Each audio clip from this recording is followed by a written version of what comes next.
This episode is brought to you by Farm Bureau Financial Services, Zach Miller Agency. If you're looking for an insurance agent with a personal touch, someone willing to have the real conversations about what's important to you, assistance with submitting claims, and offering quality coverage options, Farm Bureau Financial Services, Zach Miller Agency may be the place for you. Whether you need home, auto, farm, commercial, life, or health insurance, we're here for you. Check us out at agentzachmiller.com. Farm Bureau Property and Casualty Insurance Company, Western Agriculture Insurance Company.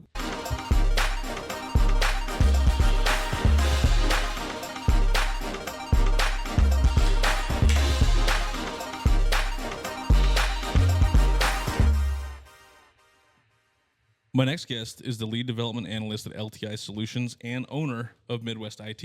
Nick, thanks for making time to be here today. Yeah, thanks for the invite. Appreciate it. No problem. I'm Zach Miller with my co-host Vance Sat. Thanks for coming on, Nick. Yes, most definitely. Wouldn't miss it. And we are touching base with Nick Wildman today. We've been trying to schedule this for quite a while, haven't we? It's been about 3 months, I think. Yeah. Yeah, some things came up, family stuff, and had to postpone it, so... Well, I'm glad we have you on. I've been waiting for this one for a while, and it's going to be a lot of fun, I think. I think so, too. Yeah. We always like to get a little background on everybody first, just to kind of give, especially the first time coming on, to give the listeners kind of an idea about you. So you were originally from Norfolk. For the most part, yep. For the most part. How has the city changed in your eyes over all the years you've been here? I know you've kind of been in and out of Norfolk, but... Yeah, I have. A lot of instances where I left and came back, but it's almost the same town. It still kind of feels like the same town. There's some other new attractions and things like that, whether or not the people of Norfolk agree with those.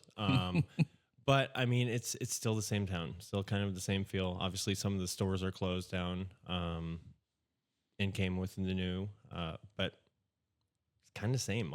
What about you? Yeah, I mean, we talked about it so much in this podcast. It's obviously changed. I don't know if it's for the good or the bad or the ugly. Do you want that raised up a little bit? Well, it was working, but yeah, we can. We're good. I mess with mine literally the entire podcast of every podcast. I mean, with me doing streaming and everything like that, you'd think I'd know how to. You can adjust it however you want. If you want to adjust it again, or fidget with mine all the time. Yeah, so I'm always messing with the microphone. And we're switching microphones all the time, so it's always I like mine a certain way, his is a different way. So every time we sit down, it's like we're messing with it all the time. Musical microphones, yeah. But as far as the city itself, I mean, I think you're kind of right. It hasn't really changed a whole lot. We saw the influx from going to the mall, then back downtown. Mm-hmm. Back in our parents' day, it was downtown, and then during our teens and stuff, it was the mall, and then now it's obviously gone back to a downtown thing. And I think that goes through every city. Yeah. Yeah. I was just thinking about something the other day that I don't even remember what it was, but there was something that brought back nostalgia. It's like, well, sheesh, this hasn't been around for years, almost decades or whatever. It's like, well, what? You just part of your childhood growing up. This is what you did. I remember Double K. I don't remember if you were really old enough to eat. Or remember eating at Double K? Yeah. So remember, it was right across the street from Mom's place. I just didn't know if you were if you were old enough to have big memories of going there. And yeah. I mean, you remember the old? I can still smell it to this day. Yeah. Mm-hmm. The fried food and we used to go. That was our after lunch spot or after church spot. Yeah, we'd go there. And then the other one was that's what I was thinking of the other day was Panda Garden. Yep. We used to go there after church all the time too. So you just never know when they're open anymore. No, yeah. I don't even know if they are. So speaking of Double K, you probably already know this, but Mefford owns that recipe for the onion rings. I heard about that. Yeah. I heard about that. Yeah. They had sold them, I think it was it Mutters at that time? Yep. Yeah. Yeah. And I think he still wants to try to do something with that back again, but I don't know. I wouldn't be surprised, but I think he should give it a shot. Yeah. Why not? I agree. Mutters was a good idea. I think it was just ahead of the time, and Big Red was coming in at the same time, and it was just kind of just bad timing maybe. Yeah, and it was a little bit different how it was in there with USA Steak Buffet and kind of tough to get in there with parking and stuff. I think if it would have been in a different area, it may have been able to be the rejuvenation of a sports den.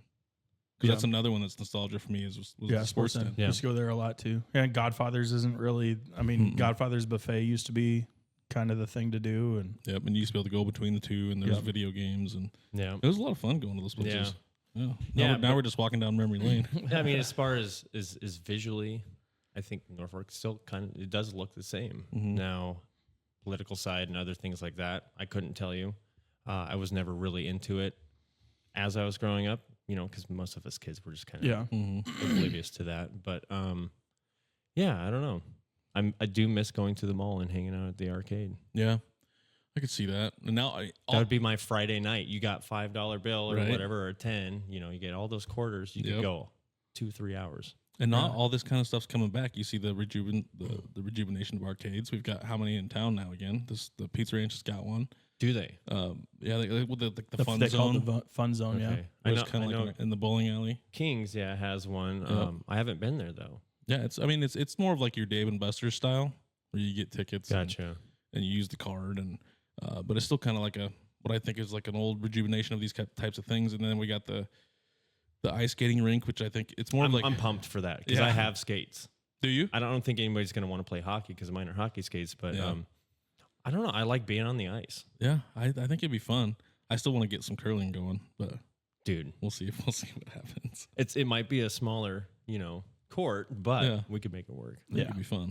I think it'd be a lot of fun. That'd be a lot of fun. But I just see that as like that's old style stuff, just small community things that I think are good. Now they probably cost a lot of money nowadays, which is not always a good thing all the time. We talk about that, not spending the money, Yeah. but some of Yeah. that stuff I think is a good thing for the community. So funny, you may or may not remember this, but we used to kind of have a makeshift ice rink back in the day. yeah, Because across from the high school, they would fill that basketball they would court fill up. it. Yep, Yeah. So, which costs less money than what we have now. well, but yes, we did have this one. is true. Yeah. So is that open to the public then? That rink? Yeah. Is that just free? I guess I don't know if it's free. I would assume it's. I don't know. I guess I never did check into that. For the ice skating, yeah, it's free. It's free It- if you have your If own. you rent, So you have but to if rent. you rent skates, it's like $3 or something like sure. that. Yeah. So yeah, it's open. So to the there's public. no fee to just get up on the ice and have Yep. some fun. Yeah. That's Hell cool. yeah. Sweet. Yeah, I got to check that out yet. Yeah, me too. I haven't been down there yet. Well, when you go, I'll let you know. let's do it. Okay.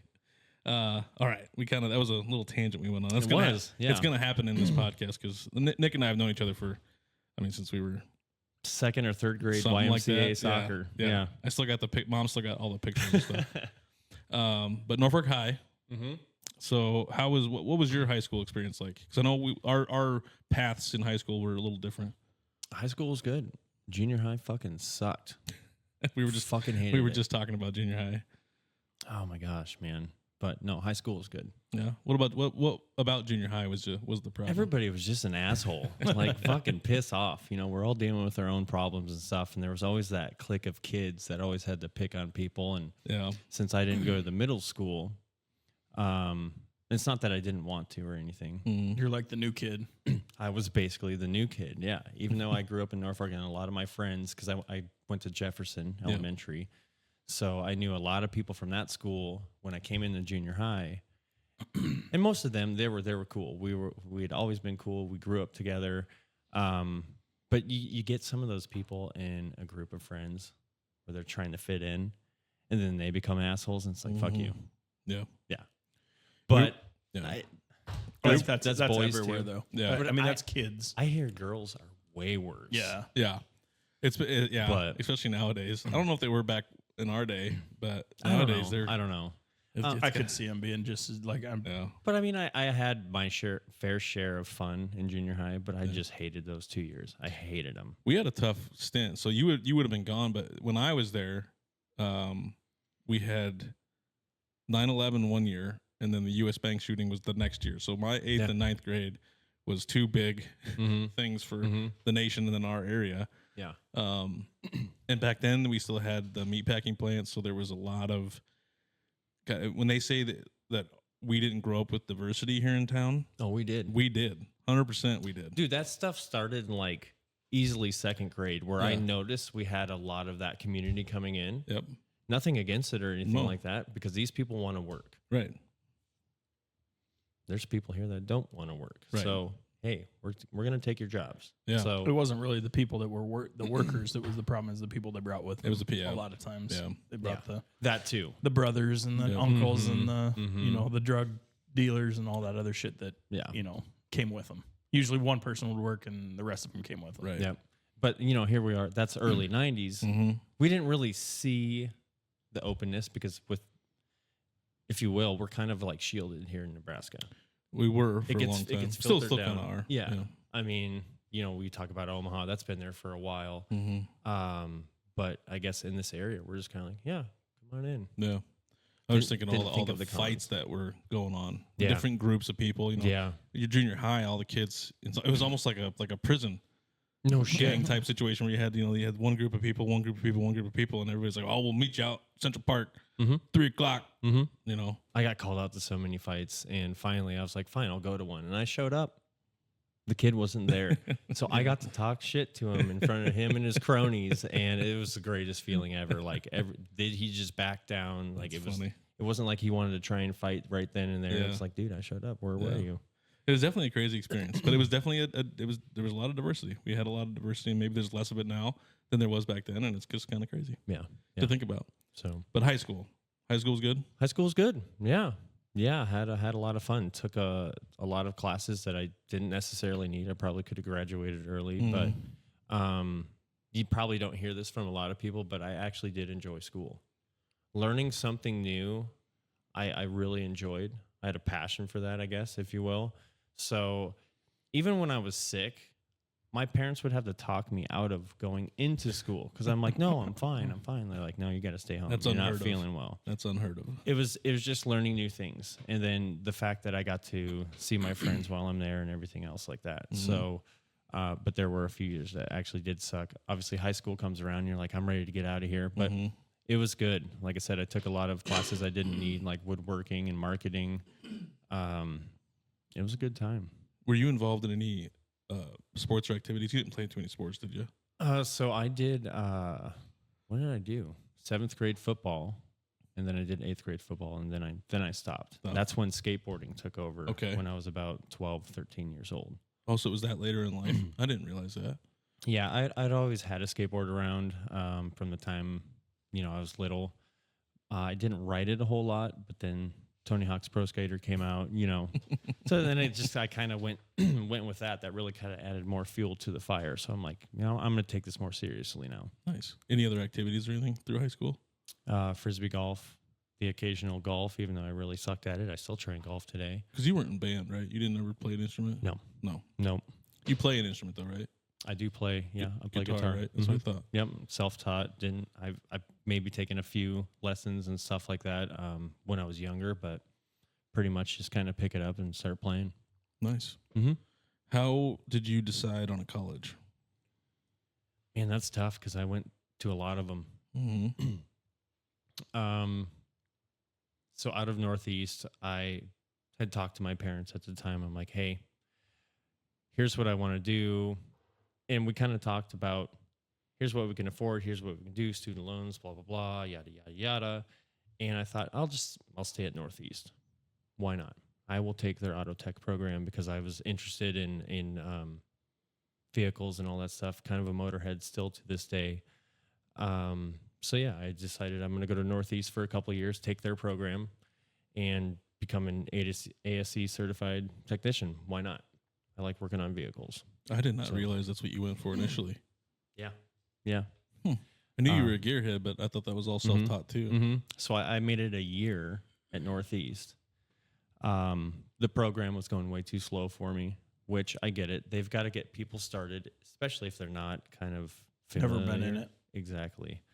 And I took about, I think it was a half year off or something. And I found a different college. Jared Corchi and I were still really good friends, and we played a lot of video games together and stuff like that. And he and another friend of ours was like, yeah, we're going to go to the school down in Phoenix, which was it was a tech school for graphic design, video game design, all that stuff. So I'm like, okay, looked into it and like, shit, I'm going to go. So I ended up going there. Some other stuff happened I'm not going to get into because I could talk for hours about this. In the end, I withdrew. I came back home, and then I took another like half a year off trying to decide what I need to do because I'm like, I need to do something. Right. So then I went to Wayne State. And I was up there for a year for their art program to do their graphic design and everything like that. Come to find out, their art program isn't what it used to be.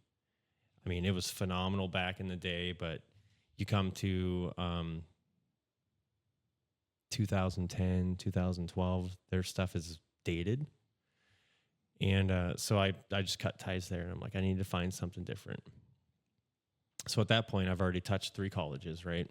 I guess I did forget about one. I tried an online college when that thing was a thing. Yeah. Way back. Obviously didn't work out. So we could call it 4. And then finally I was like, I'm just going to go back to Northeast. I'm going to get my degree in PC repair and server maintenance and all that stuff and Cisco networking, because I basically built my first computer when I was 11, 12 years old, somewhere around there. Which was a lot tougher back then, right? Than it is now. It was different. I mean, it's still kind of like Legos. So I guess I wouldn't say I built something. It's more of there was a video card that failed in it.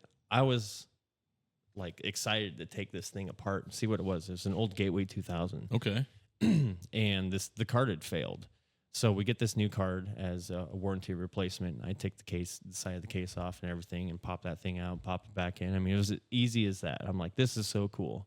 Because I would sit there and I'd play these stupid fucking games on the computer because we didn't have much. Right. This was like after Oregon Trail, we didn't have to deal with like little discs that you had to insert. So, and we got a home PC like really, really, really, really late. Most of my friends had them 8, 9 years old. Here I am finally getting one at 12, maybe. That's about when I got ours. I was trying to think. I think Mom finally got it when she thought I was going to need it in middle school. So like 13, 12, 13. Yeah. Something like that. Yeah. Because we started using computers a lot in school, but not to veer off too far. Because I've already have. Like you said, we're going to do that a lot tonight. Okay. I didn't use a computer in school that wasn't a green and black Mac. Until I was maybe 8th or 9th grade. Yeah, and then they came out with way late. They came out with those colorful Apple ones that were see-through and everything. And then they're like, well, if you always have like one class, not every time, but you would go in if you needed to do research. Yeah, that's what I feel like. But anyway, so that fueled my desire for like just taking shit apart and putting it back together. I always did that as a kid. You kind of already had that with the auto tech, right? Yeah. So I did finally graduate from Northeast with a PC support and networking degree. And that's where I came up with Midwest IT. You know, I kind of do some of that local stuff, close friends, family, anybody really have PC issues or want something new, they reach out to me. So, but yeah, that was my college career. That's like 5 different colleges over the course of since 2005, and then I think I graduated in 2014. And a few different fields. So over 9 years, yeah. So I went from auto tech to graphic design to video game design to IT. Yeah. Was it because you didn't have, going back to like the video game design and stuff, was it because the college didn't have what you offered, or did you find out you didn't really enjoy? So they had what I needed and everything like that. I enjoyed the college. I'm gonna take a different route here just really fast. Yeah. I touched base with Jared Korchi because he graduated from there just recently. Is he down there still? He's still in Phoenix, yeah. Is he? So maybe a year or two ago, I got back in touch with Jared because I hadn't talked to him in a while.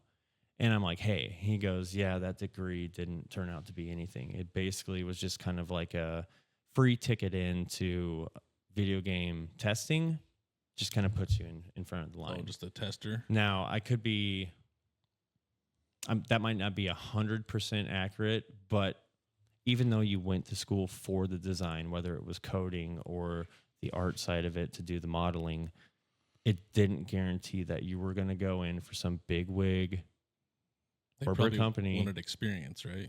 More than likely, which that could be another topic, but I hate it when they say need 15 years of experience. And so who were we just? We were just talking Adam about Olson. Adam Olson about that. How are you supposed to get the fucking experience 15 if years nobody's of going to hire you? experience of something that's only been around for 12 years. I brought that up. So it was, there was this job for Instagram, and they wanted somebody to run their Instagram and their TikTok. And there was a pay scale. So there was like the lower end and the higher end. The guy asked, okay, how do I get to the higher end of the pay scale? And they said, well, you'd have to have 15 years of experience in Instagram and TikTok to get to that level. Do you know how long Instagram and TikTok have been around? They haven't been around for 15 fucking years. That's for sure. Exactly.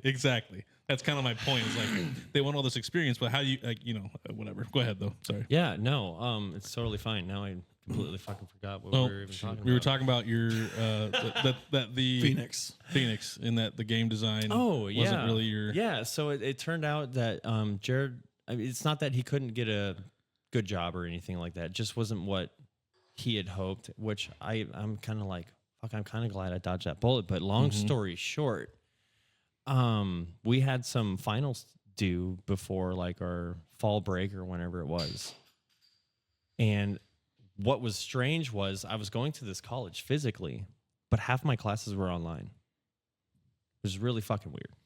Anyway, fast forward, final submitted, everything's on time.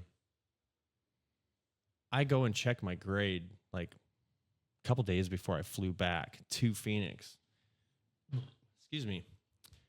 And I'm like failing 4 classes out of the 6 that I was taking. I'm like, what the fuck is going on here? And you didn't know, like you had no idea? You thought your stuff was good? I knew it was good. Yeah. So I reached out, got a hold of whoever I needed to. And I'm like, hey, look. One of my teachers was like, oh, shit. Yeah, I totally forgot to put that in. That got adjusted. The other classes, which happened to be conveniently, the online classes were like, yeah, we didn't get that. But I showed a screenshot and everything. When those were submitted, I had all the receipts of submitting those things. And those teachers were like, well, it's already past the deadline and everything. Like, we can't accept this. So I had 3 A's and 3 F's. Jesus Christ. I withdrew from that motherfucker so quick. Man, I was pissed, dude. That was $26,000. That would piss me off. A trimester. So, like, that was just one semester. That was $26K. Jesus. That's wild. I was pissed. And I'm like, are you guys just here for the fucking money? Because, like, that's what it seems here's the evidence. I was pissed. You couldn't have taken it up the chain? Like, probably not. Nothing you could have done. There's nothing else I could do. That's wild.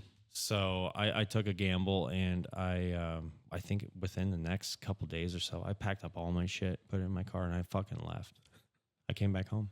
I was pissed. I'm sure. I was pissed, and I drove that drive was straight through. So if anybody hasn't been to Phoenix before, which what 20 hours?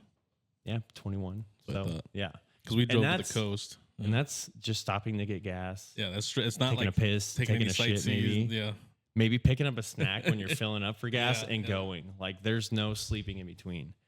And yeah, dude, like I trucked it. I came back home. And never looked back. Not yet. I've been to Phoenix a couple times. Well, yeah. But as far as that career or that part of the career. For that career, yeah. For that chapter of my life, yeah. That's over. It's turned the page. And now it's kind of like, now that I think about it, let's talk about Warzone for just like 0.5. That's fine. How shitty of a game that is. It's like, I could have been recognized as one of those guys who was like, part of a shitty fucking game. Right. I don't need that title. Right. I was actually just gonna ask you that. Could you go in and fix all this stuff now if you would just stuck with it? I doubt it. I mean, I can do some coding, but I absolutely fucking hate it. I hate it. The modeling side of things I never really got into. Again, when I went to that tech school, a lot of the stuff was entry level to get you started. Right. So I never got that deep into it. Well, it seems like the people that are working on some of these games are just entry level people anyway because they're dog shit. They're trying. Yeah. All right. We'll give them that. Anyway. Yeah. That's why they're in that seat and we're here. Yeah. You know? Yeah. Exactly. So we'll talk about gaming a little later too. Yeah. We'll get all into that stuff. Sure. Then obviously you just said you've been interested in computers and IT, and we talked about auto tech and all that stuff for quite a while. Mm-hmm. And you kind of already told me when that's been a focus for you. Has computers and IT? I mean, you said you got one at 9. Has that been a fascination for you the whole time? Or did you kind of... I just always thought they were kind of neat, you know. Nothing oddly fascinating about them. Just when we finally got one and it was ours, that's really all it was. It's like, oh, this is broken. Let's see what's inside. Yeah. You know, but... I'm surprised you didn't want to be like that was. Surprised you didn't want to be like a doctor or something. Yeah. Well. Oh, your leg's broken. Let's see what's inside. Man. Start cutting people open. Some people like that. I hate tearing shit apart because I know I got to put it back together and like, somebody If else you can do it deal with right. this. I can tear shit apart.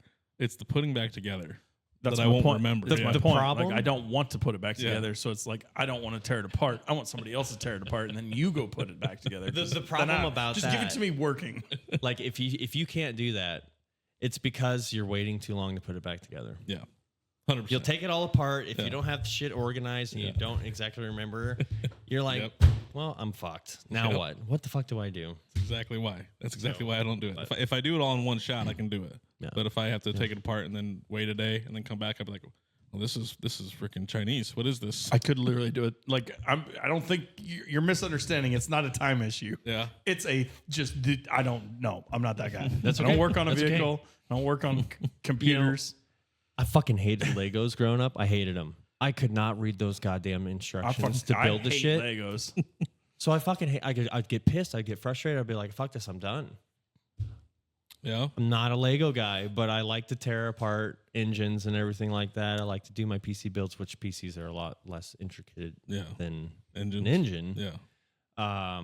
Because you don't have all those torque specs and have to remember all those right size Yeah. bolts to go where they need to be. But yeah, I don't know. It's just something I've done. Something's Interesting. broke, take it apart and see what's inside. Because it's Some already people broke. love it. Some people love it. Mm. Yeah. I don't. It's not. It doesn't even it doesn't even make me fascinated. I'm more on the other side. Like I look at things. I don't know how to explain it. I'm not like a physical hands-on guy. I'd rather like talk about concept-wise than, hey, you go do this. Like I think this would be a really good idea. Yeah. If we do this, hey, you want to build it? No. I'll You watch figure you out build how to. it. Yeah, I'll watch you build it. I do find PC building calming. Like it's a nice calming experience. Like if you just set aside whatever time and you just Yeah. go at the build and don't even look at your phone, you don't look at time, you just kind of go at it. It's kind of a cool experience. You're just talking about the building though, like just putting it all together. Just putting it all together. Plugging shit just in. putting everything out on the table. Yeah. And just going to town. Yeah. It's a calming thing for me until I go to And boot it up and then it doesn't work. I mean, it's pretty straightforward. Yeah. You really can't fuck it up. No, the only thing I ever have like a conniption about or fear about is the CPU. Oh yeah. Even though it just falls in, but Yeah, just make sure you put every thermal time paste on the bottom side. yeah, and because every jam time I'm that. watching those videos, you're like, well, no, make sure you don't miss one pin. Like, and then I'm like, oh, there's $500 down the drain if I do that. Oh man, that just brings a nightmare. So, never done it. I'm gonna make this quick. You're good. I We got plenty of time. I had to tear a PC down really quick, and I grabbed the processor, took it out of the socket, and it fucking slipped. Oh no. And it landed right on the socket on the motherboard, and it bent a couple teeth. And I'm like, I got to be that guy now. That's my worst And fear. I'm just like shit because I was gonna sell this to somebody. Yeah. They wanted it, and I'm like, fuck, man. So I got out my little magnifying glass. I got like a little O-ring type tool, like a little hook Put shape. it back together. And I got that shit back almost damn near perfect, plugged everything back in and it worked. And I was like, holy shit. But this Lucky was guy. like, this was probably a 2-hour process. Oh yeah. So, because I'm like, going through all the different emotions of, like anger fuck. and shame. I can and, fix it. I can fix it. yeah. Yeah. So, yeah. I just wish I could have seen your face the initial drop. I was so mad at myself I'm because, sure. like, I don't know why. That's like the old. Have you guys ever remember the old video way back in the day? It was like a news source, and the guy's handling a little. I don't remember what it was, but it was just a little circular thing, and he's like, "This is really expensive. This is so crazy," and it just breaks in his hands. Oh shit! And it's on live TV, and it's like, I could just. It's just like you see the life leave his body. Like, Yeah. this is Instant a white. priceless artifact that I just broke in my hands. Fuck. I've put together 4 PCs and I've cringed every time putting the processor in. Doesn't matter when or why. That's funny that you say that. Is it like so? Have you done Intel and AMD processors? Yep, I've done both. So, for those of you that don't know, they're a little different. Yeah. But it's taking that rod and getting it to bite. Yeah, right. because I just always feel like I'm, for some reason, every time in my head, I always feel like I'm gonna mess up, no matter what I'm doing. I always feel like something's gonna go wrong. So when I put it in there, I'm like, I have to double check like 4 times to make sure it's in the right, like, in the right spot, because there's that marker that shows you where to put it You on the got a little motherboard. triangle Yeah, the and- triangle yeah. thing. So I'm like, okay, I have to check it 4 times before I ever put that clamp down. And then some of the motherboards are different, and then the clamps, like one has 2, one has 1. So I'm always thinking like, I'm gonna push this down, and it's gonna go sideways and bend all those freaking things. And I know when you do an AMD, you really got to put some fucking torque on that thing. which scares the piss out of me. Which Intel's nice because they have like a little plate that comes over the top, and that just kind of slides underneath. Like Intel was great. It was But- like a glove. most of my friends that build PCs, they fucking hated putting the RAM in. Oh, really? See, that's Because to if you me- didn't push it in hard enough, Yeah. like it wouldn't click. And I'm like, you just got to make sure that stuff clicks. And they're like, Yeah. well, my motherboard's flexing. I'm like, well, then put your hand behind there yeah.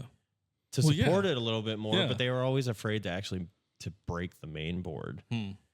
But Yeah, I never had that fear. I Vance guess. is like, I don't even know what the fuck you guys are talking about. Can we get off this shit? It So doesn't bother me. yeah, But I guess no. in my mind, the memory isn't as expensive as a CPU could be. it's true. I guess that's but the Yeah. motherboard, I never thought about the motherboard breaking, but I always had, something. But I mean, if you don't do it a lot, it is nerve wracking. It It's is. like this is some expensive equipment. Like I don't want to fuck it this shit definitely up. took me double the time to put one together the first time I did it compared to like the last build I did, Mm-hmm. which took me Mm-hmm. way less time. Yep.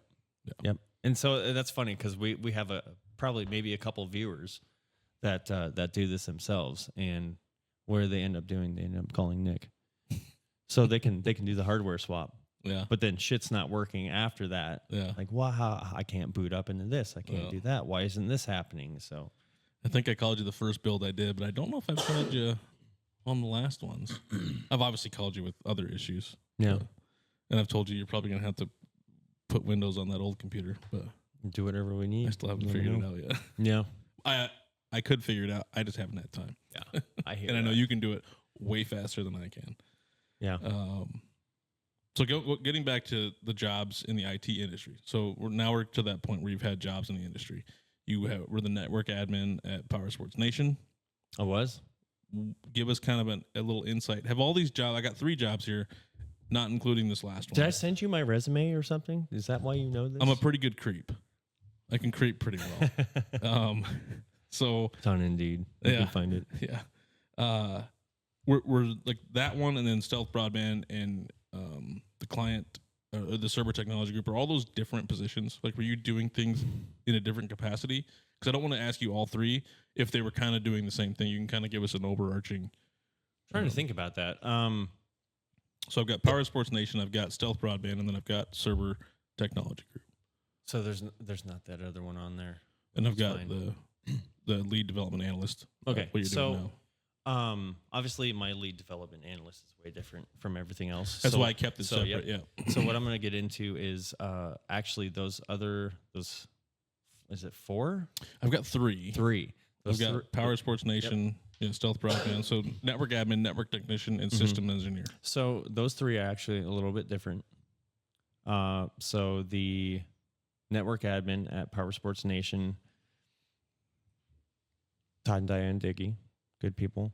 Enjoyed working for them. So I made sure that everybody's computers, that anybody that had a personal computer, whether they needed to scan parts in or take pictures. I mean, they had, I don't know if you've been out there and toured the facility, I have but not. it's fucking nuts. It's the largest, I think, ATV, UTV junkyard in the nation. Yeah, Oh, really? yeah. They like service the entire nation. Yeah. Oh, really? I didn't know that. They go and find quads and side by sides and everything. They bring them in. They tear and that random shit parts. down. If anybody can't find a part for Mhm. any, like we found a window for a Ranger from like that was 15 years old on something that hadn't been made for 10 years. Like Yeah. that type of stuff. Yeah. It's crazy So it's what they basically do. a junkyard for. It's fucking But But it's sweet. a little Yeah. bit more. They rebuild engines. They rebuild Really? parts. They do all kinds of stuff. So, I mean, each department, I mean, there's a bunch of different departments, but they all have a single PC or multiple. And I was in charge of making sure those were good to go. Whether I had to tear them down and upgrade some hardware, clean them out, yada, yada, just the typical stuff, as well as like maintaining their network and getting their phones set up with a different internet service provider. A lot of things like that. So I was their main go-to guy for any support. If I needed to take care of anything that's IT related. Like I was there, whether it was a barcode scanner or a thermal printer because it's not connecting to the app like it needs to, all the way again to the photo booth where they were taking photos, submitting things up on eBay, all that stuff. So you were basically the IT department for the I was whole place. the IT department, yeah, for probably about 50 employees, but there was probably 30 some odd computers. So it wasn't a whole lot, but it was enough. Yeah. Anyway, that was the gist of it. We had a guy that did all the coding for their internal application that they used to keep track of stock and everything like that, that had an API that would submit other things elsewhere, and so it could keep track of what they can list on eBay and quantities, and yeah, I mean, it could blow your fucking mind. Mm-hmm. But yeah, I took care of that network and things of that nature. So it was fun. Sounds like it. I had a good What time. moved you away from that? I hit a cap. That was it. Like I wasn't gonna make anything more than that, but I absolutely loved what I did. But I had to move on. I had to find something else. Makes sense. Not that I'm money hungry or anything, but I think we're all in that pursuit where we want to be comfortable in life. Mm-hmm. Not to say that I wasn't comfortable at that point in time, but I would like a little bit more cushion. Yeah. So yeah, that was it at Power Sports. And then the next one, Stealth Broadband. They're internet service provider. I mean, they're all over the place here. Mm-hmm. They serve a little bit of internet here in Norfolk. But Were you there when they were kind of getting started in the area? Yeah. That's Yeah. what I thought. Yeah. Yeah. And that was fun. The job wasn't what I had expected it to be based on the application, but it's still a great job, great people to work with. I basically became the person that you would call if you had a support issue, or if I got an email, I'd call you back and get you either set up for internet, troubleshoot your issue, what's going on. I mean, just you name it. If you called in, I would answer the phone. Hey, what's going on? So whether it's for a new appointment or anything of that nature. So there were a couple times I went on site, but they already had a guy that did that type of thing, which that's what I was hoping to do. You were wanting to be the on-site guy. Doing all the patch paneling and running the cables and fiber and all that stuff like that. But still, I mean, I enjoyed the job. I did what I did. I moved down from Norfolk to Blair because they kind of opened a sister company, and I did some of managed service provider work with that on top of the internet service provider stuff. So With Stealth? yeah, but it was called Turnkey Nerds. Oh, But it okay. was still like a sister company. Gotcha. But yeah, I mean, just that's what that was. MSP, managed service provider, is basically just someone that manages your network, your computers. They are their IT person to go to. So basically, it was like, we want to recruit these customers in the Blair area and the Omaha area. It'd be like, hey, if you have some computer stuff, let us host you. Let us take care of your issues. Like, let us be your support if you have an issue. For like small businesses and stuff more Exactly. Yeah. So it's kind of like what you were doing residential. for Power Sports Nation, but for multiple businesses to an extent. A way. Yeah, Yeah. that's a way to explain it. So, and that was that. I ended my career at Stealth because it didn't, I guess, grow into what I wanted it to. I found a different position, which is a full-on managed service provider, which is that client server technology group. And that was you getting tickets in on your application for all these customers that we have in the Omaha area. Hey, my printer's not working. My computer's not booting up. It's doing this. It's doing that. Or, hey, our printers aren't working. You could, for the most part, do that job remotely.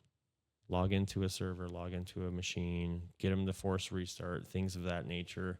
But it was totally ticket-based. You get a ticket in, you try and resolve that issue. It's a lot of waiting. Mm-hmm. It can be. Customer response is a pain in the ass. I'll tell you that. Yeah.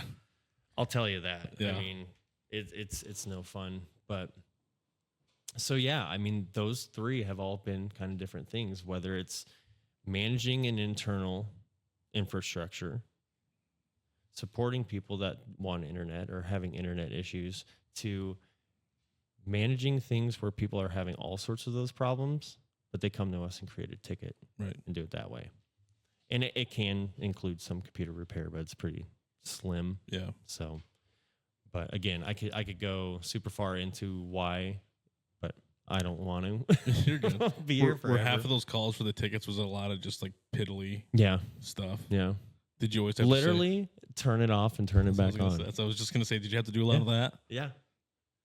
You'd be Unplug it, fucking plug it back in. surprised. It sounds fucking stupid, but when we tell you that, like, that is the most simplest, easiest solution you can try. It is all the time. It is. I mean, it works on lasers, It does. It does. like massive lasers. Yeah. It's Trust me, I basically deal with just it. like a reset, and it's like I have a guy oh. coming to me. Hey, this isn't doing it. Have you turned it off and turned it back on yet? Well, no. Well, do that first, and then let me know. Mm-hmm. Shut it down for 15 minutes. Turn back on. Turns out it kind of resets how things are going with the machine. Yeah, no matter It what doesn't it is. always work. Not, like I'll say, it's, but even on something as big as a multi-million-dollar laser, Right. it can be shut off and turned back on, and it'll work. Those things are so fucking cool. Those laser cutters are just phenomenal. I've never seen one. So I guess I mean, I haven't seen one. Oh. But I've seen one. I mean, they're video. people think they're cool. They can make my day shitty. That's for sure. It can be very, very frustrating. Don't look at the laser. Yeah, I don't know. If Well, you no, I can don't care. or not, I'm not even talking about that. It can be a pain in my ass. Yeah. Right. Like it can be miserable. but, yeah. Why is this not? You were cutting this perfect 5 minutes ago. Now it won't do a goddamn thing. Mm-hmm. Yeah. Mhm. That's pretty It's much anything. Beyond frustrating. I bet. So now you are currently the lead development analyst at LTI Solutions. Yeah, they found me. While you were still at Client Server Technology Group. I mean, there's gray area in there. COVID fucking came around. I got laid off from that job. From the Client Server Technology. Yeah, I couldn't remember when that time frame was. It was weird too, because like they let their secretary go like 3 weeks after I got hired. It was really fucking weird shit. And then COVID really kind of came around. This was like March, pushing April. Yeah. I started there at the very beginning of that year, and yeah, I don't know. I made it to July or something. I put in some PTO. Everyone approved it. I came back and I get this phone call like, yeah, it doesn't seem like you really want to be here anymore. I'm like, what the fuck are you talking about, Jesus. man? Like, They were You just using kidding that as an me? excuse. yeah. So, and this might sound shitty, and I'd like to hear both of your thoughts, but I feel like some smaller businesses took advantage of promoting or announcing that they're trying to fill a position so they can get some more of that fucking money from the government. There was that. Yeah, I don't think you're way off. I'm not base. saying all of them, No, No, I don't think you're way off base. You're not way off base at all. but this one I think was probably trying to take advantage of that. 100%. Especially if you were on the books Either way. and then they got what they needed and then let you go. Yeah. So for the first fucking time in my life ever, I had to file for fucking unemployment. I was applying at jobs left and right like a motherfucker. I'm not kidding. Like, I'm not the type of guy that just likes to sit around and do nothing. Yeah. I want to work. There's a bunch of them out there that want to.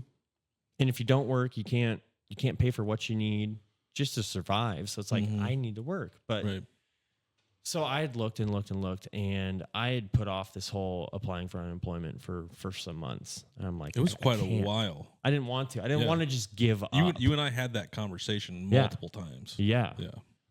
So anyway, they down the line, LTI ended up finding me. They reached out to me. I got an interview. I started off as a support rep, which really helped. I got to learn how their software works. It's fucking crazy. So if you don't know their software, chances are you've probably never heard of it, which is totally fine. The name sounds familiar, But they deal with the equipment leasing and financing industry. It's still a like almost totally unregulated market on how they need to have a standard procedure. It just hasn't been decided yet. So it's still kind of open. It's out there. So a lot of these companies are like, yeah, we want some software that can kind of like totally keep track of, amortizations and the payment schedules. And I mean, I could go way too fucking far.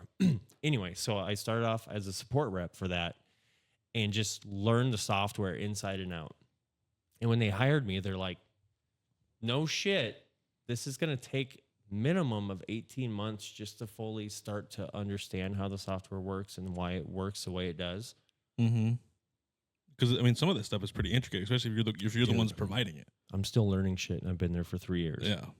which is, I think it's a good thing. I feel like if you feel like you're an expert, you're never going to want to learn anything new, you know? Yeah. So it's this huge piece of accounting software, and I'm not an accountant.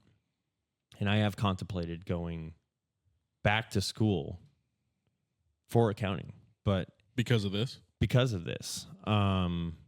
So anyway, it's this huge piece of accounting software, but I picked up on it really quick because I learned finances and stuff like that early Do you like on. numbers?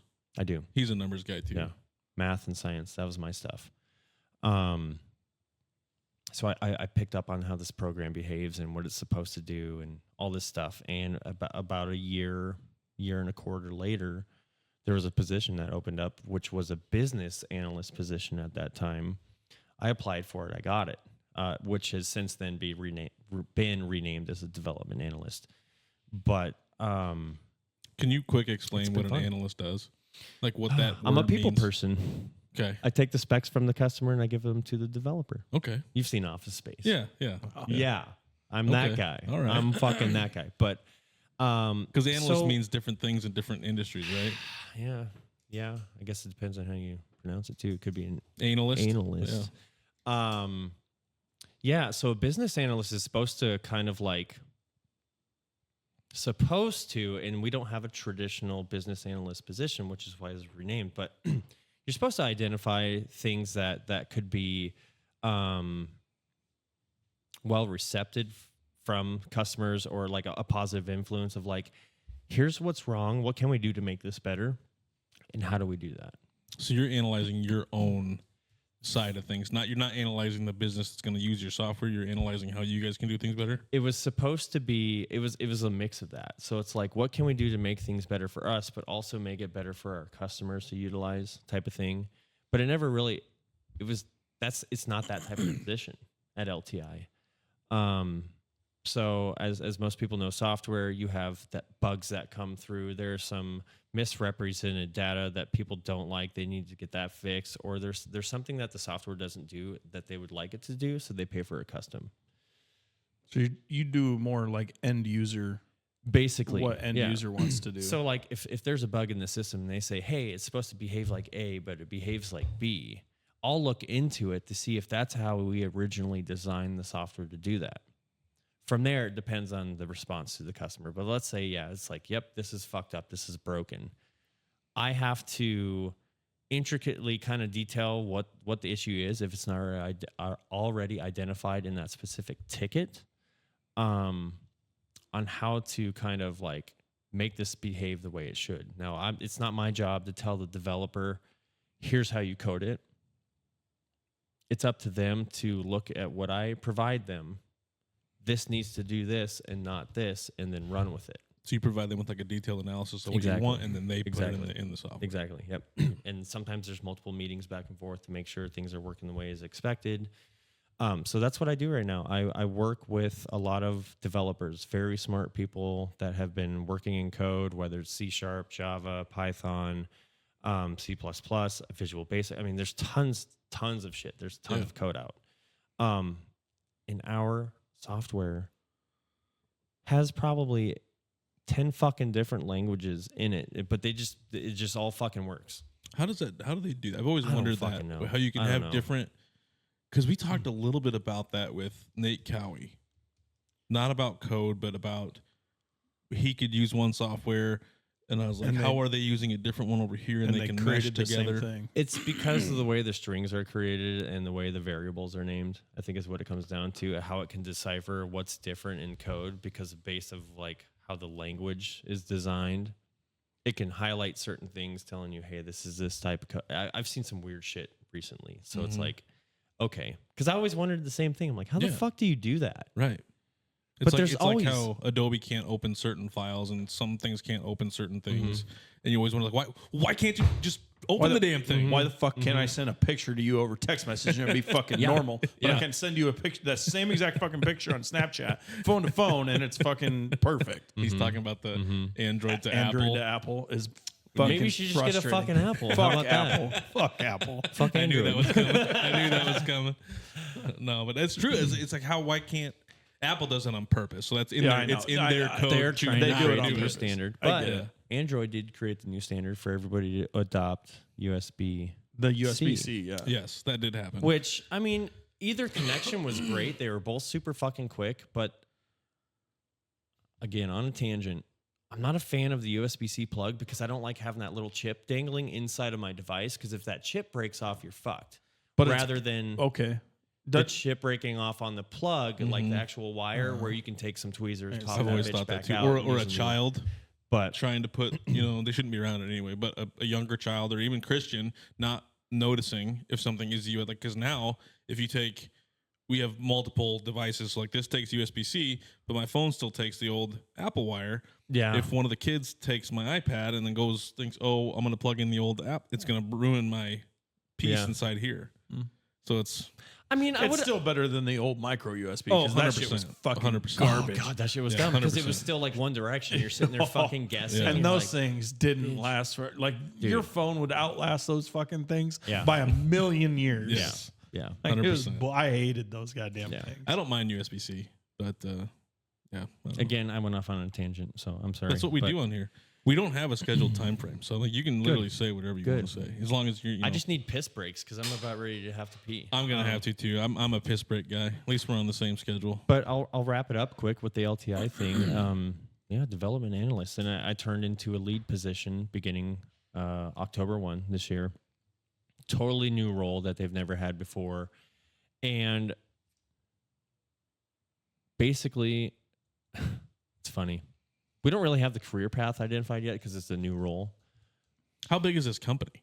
Probably 150 employees, but we have, 120, 130 some odd customers, like in the lower 48, Canada, and the UK. Really? Yeah. And this is are all the employees remote? No. No. No. So there is an actual like. Oh yeah. So when I lived in Omaha, I would go into the office, but it was I treated it as a hybrid position. Yeah. They gave me the option. Do you want fully remote? Do you want hybrid? It didn't matter what I wanted. They needed people. Yeah. And so as of right now, it's fully remote. But when I was in Omaha, I would still like to go in the office because it's a change of scenery. Yeah. I feel like it's needed sometimes. I don't know how people do it. It is. Completely remote. Even remote in general it takes a lot of discipline. You can fuck off easily. Go play some video games. Go. What I do, I'll go do some laundry. I'll do some dishes or something in between. It's just like getting up and walking away. I would do the same thing if I were in office. Yeah, you'd go in a talk cubicle. to somebody. Exactly. And you'd probably waste more time talking to somebody than going and doing Dude, laundry. it's so bad when I go back now. And I love going back. I'm going down this Thursday, but that day is going to turn into catching up with everybody and not doing a fucking thing. Right. It's just showing your It's just face how and it is. hanging out with people. Exactly. Yeah. Yeah. So, but yeah, the whole remote thing, it's been nice. I can go anywhere, be anywhere. I think you said you went on vacation and still worked. Yeah. Right? Yeah. You just bring your laptop. I can take a with vacation anytime if I don't put it in the PTO and just work. you. Yeah. Doesn't matter where I'm at. I just got to have reliable internet or at least a hotspot on my phone. Yeah. It's nice they allowed you to do that. Yeah. Yeah. It's good that they trust us. Because you did that when you went, was it North Carolina that you went to? Or you went somewhere, where'd you go? Because you said you had to take it with you and you had to work a certain amount of whatever. Well, I don't know where you went when you did that, but I've done it a few times. That's I've what I gone to thought. North Carolina. This was a couple of years ago. I took it down to North Carolina to go hang out with my grandparents, but I still worked from their home when I was down there. because you said you were working on the beach or something.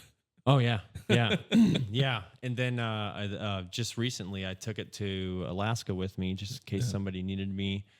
There's been a lot of changes going around, and I'm like, I'm just gonna take it with me. If somebody needs me, I'll be available.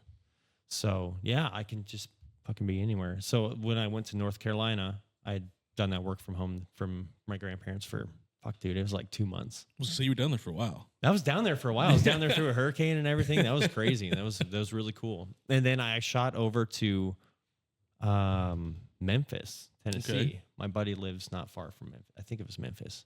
Does that sound right? I can't remember. Anyway, but he's in Mississippi, and it really wasn't far at all. So I crashed with him for about a week, and then I came back home. But yeah, You could just be a freaking traveling. dude, I could go anywhere. Just go crash on people's smooch couches. off people. No, I wouldn't. Because don't you have a bunch of like the Call of Duty guys that you play the old COD with that are kind of all over Yeah. the place? Yeah. We'll have to get into that when we start will, talking about later LAN party on, yeah. stuff. But Definitely. I gotta pee now. Yeah, we'll pause real time. fast. We'll All take right. a quick break and be right back.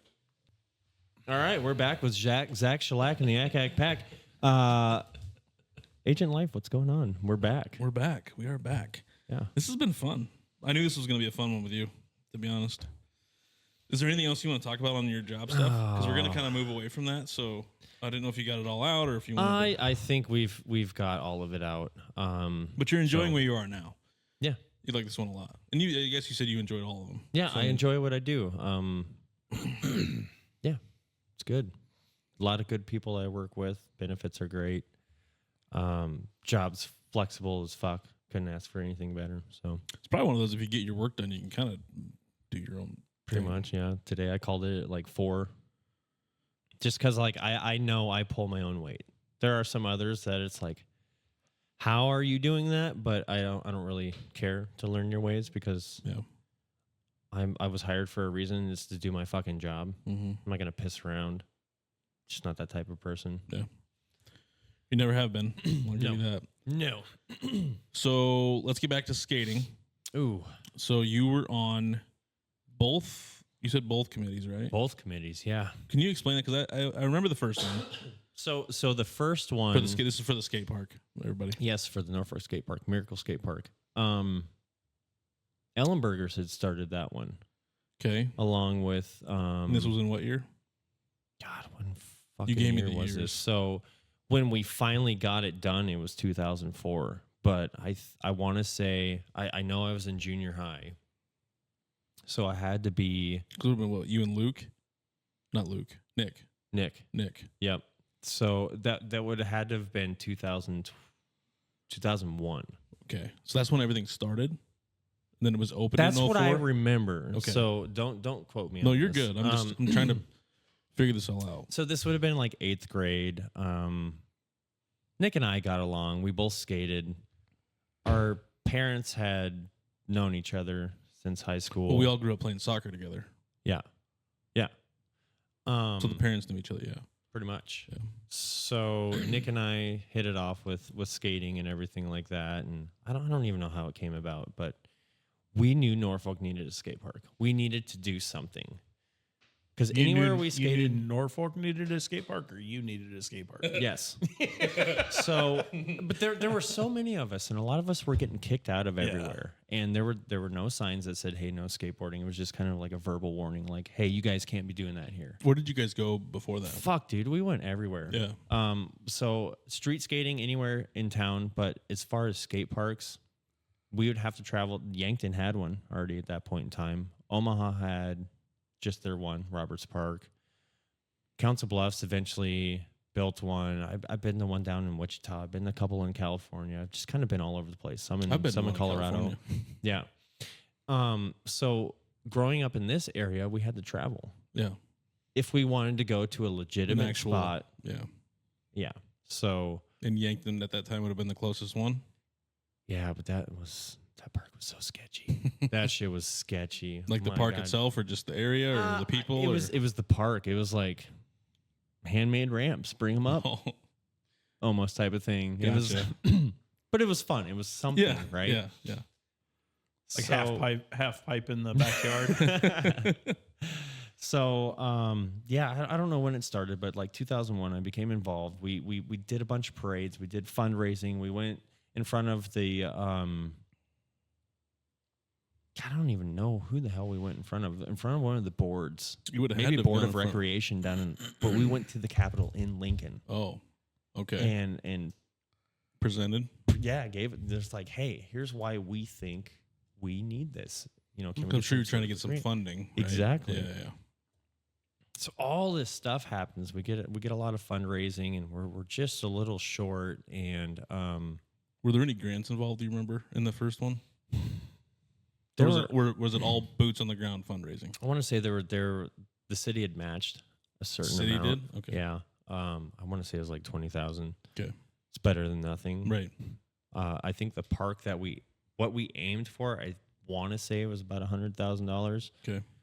either way, we got this huge generous donation like near the end of its life, like just before it's like, can we get this accomplished and stay on schedule and get this done when we need, or do we gotta postpone it some more?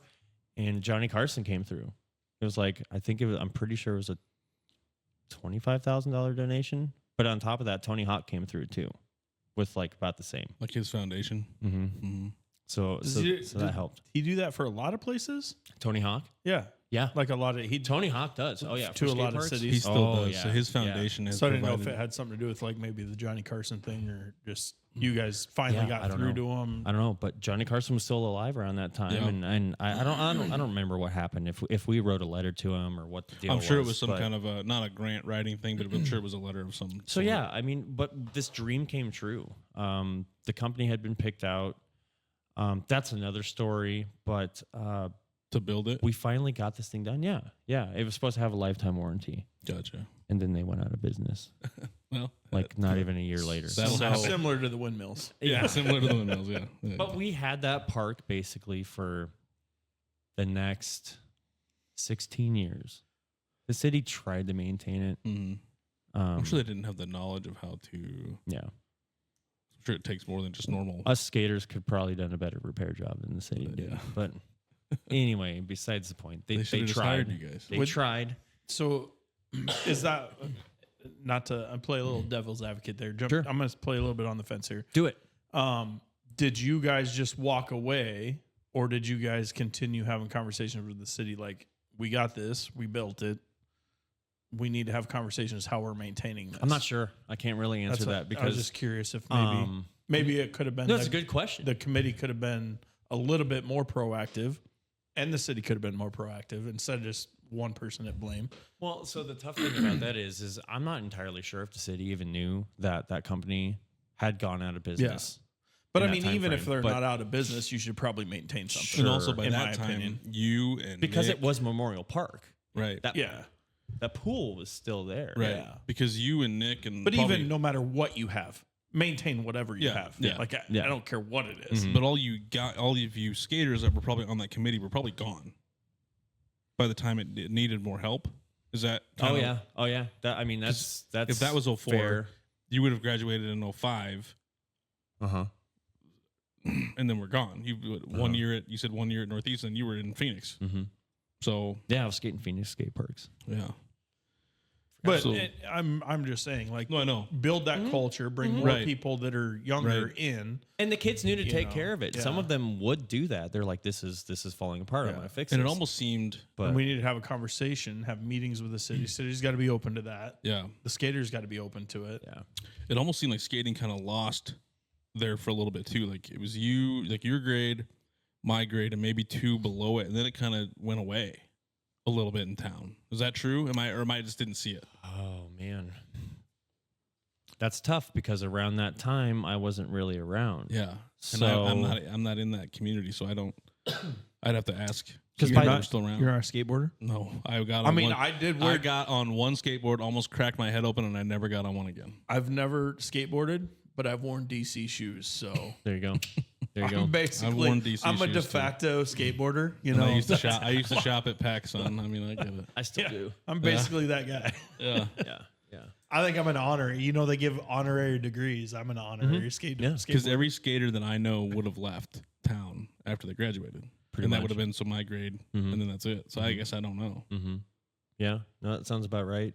But anytime I did come back to Norfolk and I'd hit up the skate park, there are always new faces. Was there? Younger kids A lot always of people? starting. Yeah, and there's So it could have used to be maintained then. Is what we're good. Yeah. Yeah. yeah. Okay. You know Jamin Pospisil, right? Yeah. Yeah. Apparently he looked up to me when we were growing up. You'd be surprised what. And I'm like, are you kidding me? But Yeah. I mean, there's You'd be surprised how that happens when you're maybe later in high school. There's maybe how many like- younger kids looked up to you for your sports or what you did or a lot of things. there might be like 6 to 8 years between us. And it's like, Yeah, it's but wild. if I think about it, I was 18 at that time. Yeah. These kids are 10, 11, 12 years old. Right. It's Holy like Christian's shit. age. Yeah. You know, it's. I heard that a lot too later in life. Where like, oh man, I used to look up to you when you played football, and I was like, well, you were like what, whatever age, but yeah, but I came to every game, and I'm like, oh, you. So you'd be the kid sitting in the stands, like I used to sit in the stands and watch Ben Reese play. Mm-hmm. You know, Mm-hmm. or like It's funny. It's funny how it works. Yeah. Basically the same age as Ben Reese. What's that? You're basically the same age as Ben. No. I would have been watching him like Christian's age Oh. when he played. Yeah, you're probably right. Yeah. Yep. Yeah. So it's just kind of wild to think about. So yeah, skateboarding in the first park. I mean, it was what we needed. We loved it. It started deteriorating over time. Mhm. They tried to save what they could, but yeah, then it kind of reached the end, and we were just. I remember when I'd come back, I'm like, man, this park is an embarrassment now. Like if somebody gets injured, this doesn't look good. And that's a liability too, Mhm. you know, on the city. Because it is a And so- city-owned property, correct? But parks are different. Mm-hmm. Yeah, I suppose. But Like that's if what you go to a park, You're assuming your own Yeah, you liability. assume own risk. Yeah. that's what took so long was to try and get the city on board with getting the insurance for the park. That's what took so fucking long to begin with to get this very first park. I'm sure. So anyway, here we are, 2020. There had been some other fundraising things and of that nature, and then Anthony Thompson and a couple other people kind of took this on. I found out about it. I was in the Norfolk area at that time. I'm like, yeah, let's do this. So helped with fundraising and stuff like that. They had already found a company, but they're talking about a concrete park, and I'm like, dude, if this is done right and Because the first one wasn't all concrete. I don't remember. no, we just put wooden ramps basically with metal framing on an existing tennis court. Yeah, because that's where I used to play. I used to play roller skate, Mm-hmm. Roller hockey. roller hockey. Roller hockey. There. Yeah. So anyway, go ahead. Sorry. Yeah. No, I mean, So so this the was gonna first, be full the first concrete. park was like a composite, so it wasn't just wood, Yeah. right? It was a composite and steel that was actually mounted to the concrete, so it was totally safe. It was great. It just weather started to show the skate park's age. Yeah. Now it's all concrete, and it's like, dude, this has potential to be here for quite some time. As long as you maintain it correctly and the concrete's poured, all that extra shit, great. Mhm. So they came out with the design and everything, and I've skated the park a couple So times. you were a part of this most recent one then, Mm-hmm. because they just did the ribbon cutting a couple weeks ago, right? Oh, I can't answer that, but I know almost positive. they had opened up a Thought it was a rhythm while ago. section. They've got a rhythm section out there now. That was part of the initial design, but we didn't have the funds to do it, so we had the actual concrete park with the volcano What's rhythm? and all that shit. It's just like a little pump section. It's just like Oh. this circuit track, and you can just kind of like bend your knees. Like and just- moguls. Basically, yeah, exactly. Exactly, yeah. And you just like self-momentum, you can just go through this entire track, which is just kind of off to the side. But I know they recently opened that. I think it was this year or last year. But that shows you how often I've been to the park since I've moved back. So December 3rd. Okay, so it's the ribbon cutting for the new pump track, is what they're calling it. Yep. That's what That's what you're talking about, the Mhm. rhythm. Exactly, Okay. yep. Okay. I need to get my ass over there and check that out. Yeah. I should have went last weekend. That would have been perfect. Yeah. This last weekend was pretty nice. Mid-60s. Oh, Yeah. I'll take it. So you with skateboarding, when did you start getting into that? Let's see. I jumped on a skateboard at a very young age, 5-6 years You kind of old. said that earlier, and then I told you we'd wait till we got to this. To 10, 11, I'm kind of like, yeah, this is kind of fun. I think I was 12 or 13 when I actually got my skateboard and was like, I'm going to give this shit a shot. so is that later in life for most skateboarders? That- yeah. Well, if you look at them nowadays, Yeah. these kids are starting at 5 Well, right. or younger. Mhm. There's pros now that are sub 18. Yeah. You know, it's like, fuck, dude. Yeah. That's kind of like what we talked to Bryce. He does that school or kids teaching younger kids, have them come for a little bit and works with them, Mm-hmm. Yep. which is kind of cool. So, Bryce was just a little guy when I started skating because I think he's still in his 20s, He is. He's- early 20s. I think maybe He 20s. is. I can't remember exactly what he I is. don't remember his age. But either way, He's doing some cool stuff. yeah. I've seen quite a few things that he's been doing, especially this giveaway recently that they've done with their decks. Yeah. To give away some skateboards. He has gotten massive on TikTok. It's good. He's probably making more off TikTok than he is off the skate shop. Good for him. So I know that spot's not cheap. yeah. I've seen the skate shop in so many different spots when I was growing up, and the mall was probably the most expensive. But either way, I really started getting into skateboarding about 12, 13 years old. Yeah. Then junior high hit, and I met some other skateboarders, and it just went from there. So I'll be 38 Friday. Old man. I know. So we're talking, what, 25 years? Something like that, yeah. It's wild. Do you still? It's wild, man. You still get. You still get on the board today, right? I do. Yeah. I'm not as ambitious. Yeah. Not out there I trying. take it a trying little new easy tricks. because it's Not funny. gonna do a 1080. So as a kid, growing up, people are like, "Stay little. You don't want to grow up. Oh, I want to be an adult." And then it's just Everything hurts. depending on the age you get, you finally start understanding what people meant when they said that Yeah, shit. 100%. And I'm like, "Fuck yeah!" Like I'm falling apart. Like my knees are exploding sometimes. Yeah, I'm like, that's what I'm. Yeah, you get up and you grunt. Now it's like, ugh. yeah. I can't. Yeah. I can't go play the I sports that I used to love sports, and I'm scared to death. Like, Oh, I love sports too. I do. That's the thing. I'm more scared to go play because I know just something's gonna pop. Something's gonna. I watch kids. All my friends got kids, and you watch them do. Like, we were watching them wrestle here for the Wisconsin game. Oh, yeah. For your birthday. Yeah. All the kids going crazy. It's like, man, if that was me. I mean, and we would go, or I was kind of wrestling with the bigger ones, just like, well, I can pick you up and just hold you here. But these other ones are like getting thrown around. I was like, man, if that happened to me right now, I'd be out for 2 weeks, like I'm just 3 seeing- weeks. Just seeing Declan fall sometimes. I'm like, if that happened to me, I would have a broken bone Yeah. or something, or I'd be out of commission for a while. They bounce back quick. I don't know. It's wild to me. Like he fell down a couple stairs one day, and I said, if I fell down 2 steps, I'm done. Like I'm done. I literally walk across a flat parking lot sometimes and step on a rock, and I think I break my ankle. Like, oh. Yeah, it's all it takes now. Yeah, it doesn't take much. I did tear 2 ligaments in my ankle about 4 years ago, stepping out of a pickup onto concrete in a parking lot. I just Like feel normally didn't move, did Wow, nothing, that's- just that's flat when you know footed. you're getting old. Oh, that was 2018. I don't always tear ligaments in my leg, but when I do, I'm old. Shit. it's so true. It's wild. You even think nowadays you're like, God, I should have been a little more rambunctious in the bedroom when I was younger too. Because now you're looking at trying to do different positions. Like I can't bend that way anymore. Take a yoga class. Yeah, right.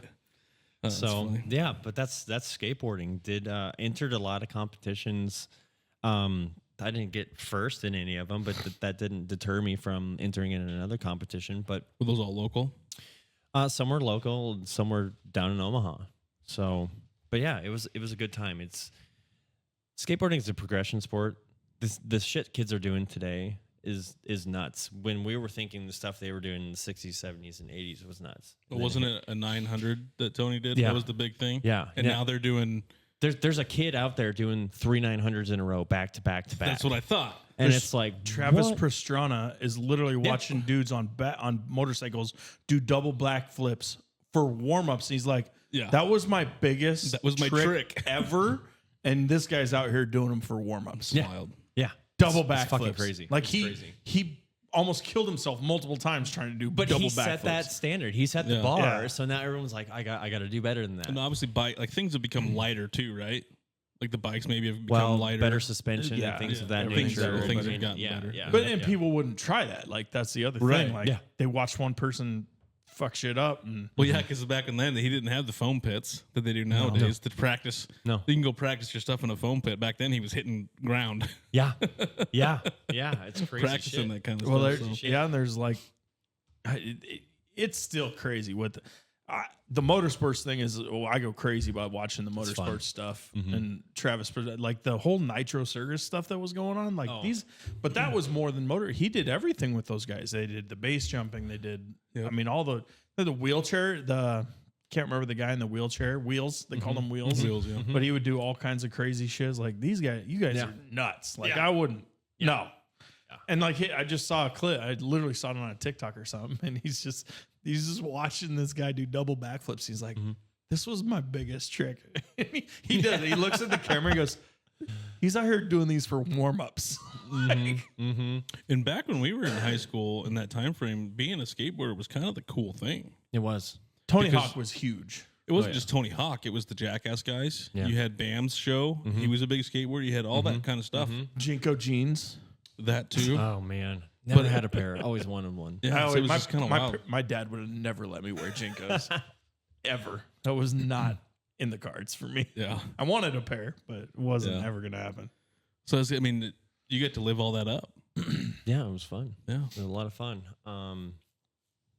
But as you mentioned, I left a year or two after we had it built. But whenever I came back, I always made sure to hit the park. Yeah. Wherever I was, I always tried to skate at least. At that time, I was hardcore. I would skate once a day at least for a certain amount of time, whether it's half an hour or Keep an hour. yourself fresh type of thing. That's changed since. But I mean, I can still step on a skateboard and do stuff. But I'm a little more careful. I don't do all that dangerous shit anymore. I'll do things I know I can do, but the stair sets and the handrails, that's all in the past. Like no more of that stuff. Yeah. Like, I'm over that. I hear you. So yeah, it's Were you were a good. no helmet guy probably? Yeah. Yeah. Because Most were in your generation, weren't they?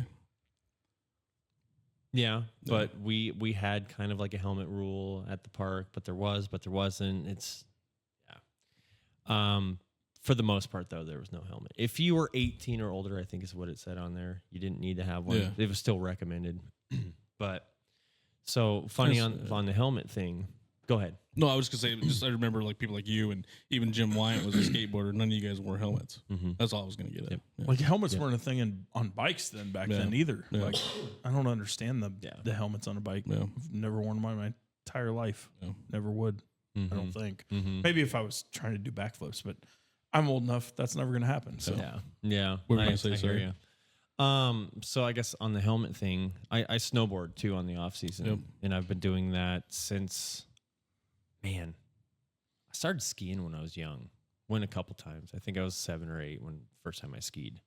But then I hadn't touched anything for like 10 years, and then decided I'm going to go snowboarding at 18. Was it similar? Skiing and snowboarding, or skateboarding Snowboarding and snowboarding. and skateboarding. Yes and no.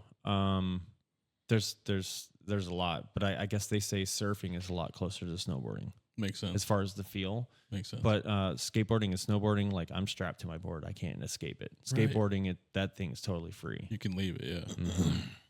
which is harder to control tricks where you got to keep them under you and stuff. Right. So I mean, each sport is its own.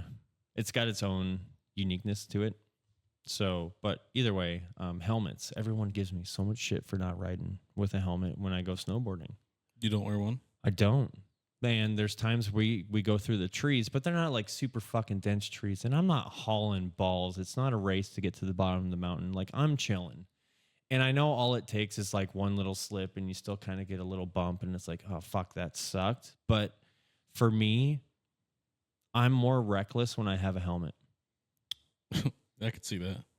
So it's like, okay, I'll put a helmet on. Now That's I fair. feel a little bit more comfortable if I get a knock now on you my go noggin. through the dense trees. And Yeah, and so I get it. You just want the wind whipping through your. exactly. Through your hair. I ride with my comfortability and my experience. I trust that. So Did you pick up skateboarding or snowboarding pretty easily? oh yeah, it was quick. I took the half-day lesson because it was recommended. And I'm like, I'll give it a shot. It fucking sucked. The greens fucking suck. If you're gonna start snowboarding, make sure you have some powder at least and a decent slope. When they start you on that bunny hill that hardly has any slope and that shit's iced over, you can't do a fucking thing. You really Right. can't. You're just sliding.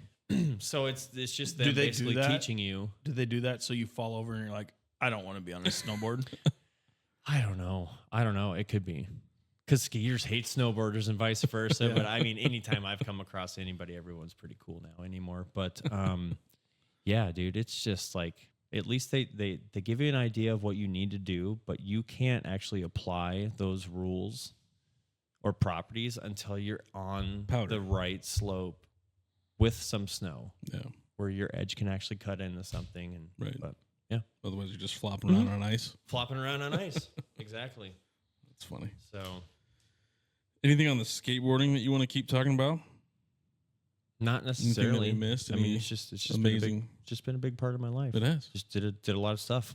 Been all over the country, hit a bunch of different skate parks like Philly Park, and as I mentioned, I've been to Colorado and California, Been to a lot. Arizona, all over. And you put your time into helping both parks here get their time. So Gives the kids something to do. yeah, Keeps them off the steps at the junior high and the high school and everything where nobody wants to see them, and it's like, I get that it's an insurance concern, but most of the kids, if they sprain an ankle, they break something, they're going to get up, walk away, go home. They know the risk. We know the risk that it's going to take kids for us to do but what we do. The parents are the ones. That's right. It's a big. It's even still to this day a big sue culture. Like, oh, this happened, I'm gonna sue you. This happened, I'm gonna sue you. Yeah, it's fucked up. Yeah. I don't like it. I don't either. But I get it. You did it on your own volition, and your kid did it on their own volition too. It's just it's a wild thing. So yeah, we can skip the skateboarding thing. We're gonna skip it. I just Next subject. so I know that we've had this discussion many times on the podcast in general, but I would like to get into it again because we have dove into it with you before, but I want to get more of your opinion because now you can maybe have more of a. I don't think a lot of people got in or listened to that one because that was a long one. They might have missed a lot of our normal listeners might have missed some of that. Correct. So let's get into the LAN party a little bit. I know you've told that story in here before. Would you tell the story again? Well, we can do whatever we want. Yeah, that's what I'd like to hear. Your rendition of how you got involved with the LAN party. I don't know what you've heard. I've heard whatever came out of your mouth. I was working for Stealth Broadband at the time. And I'd seen this familiar face come in a couple times and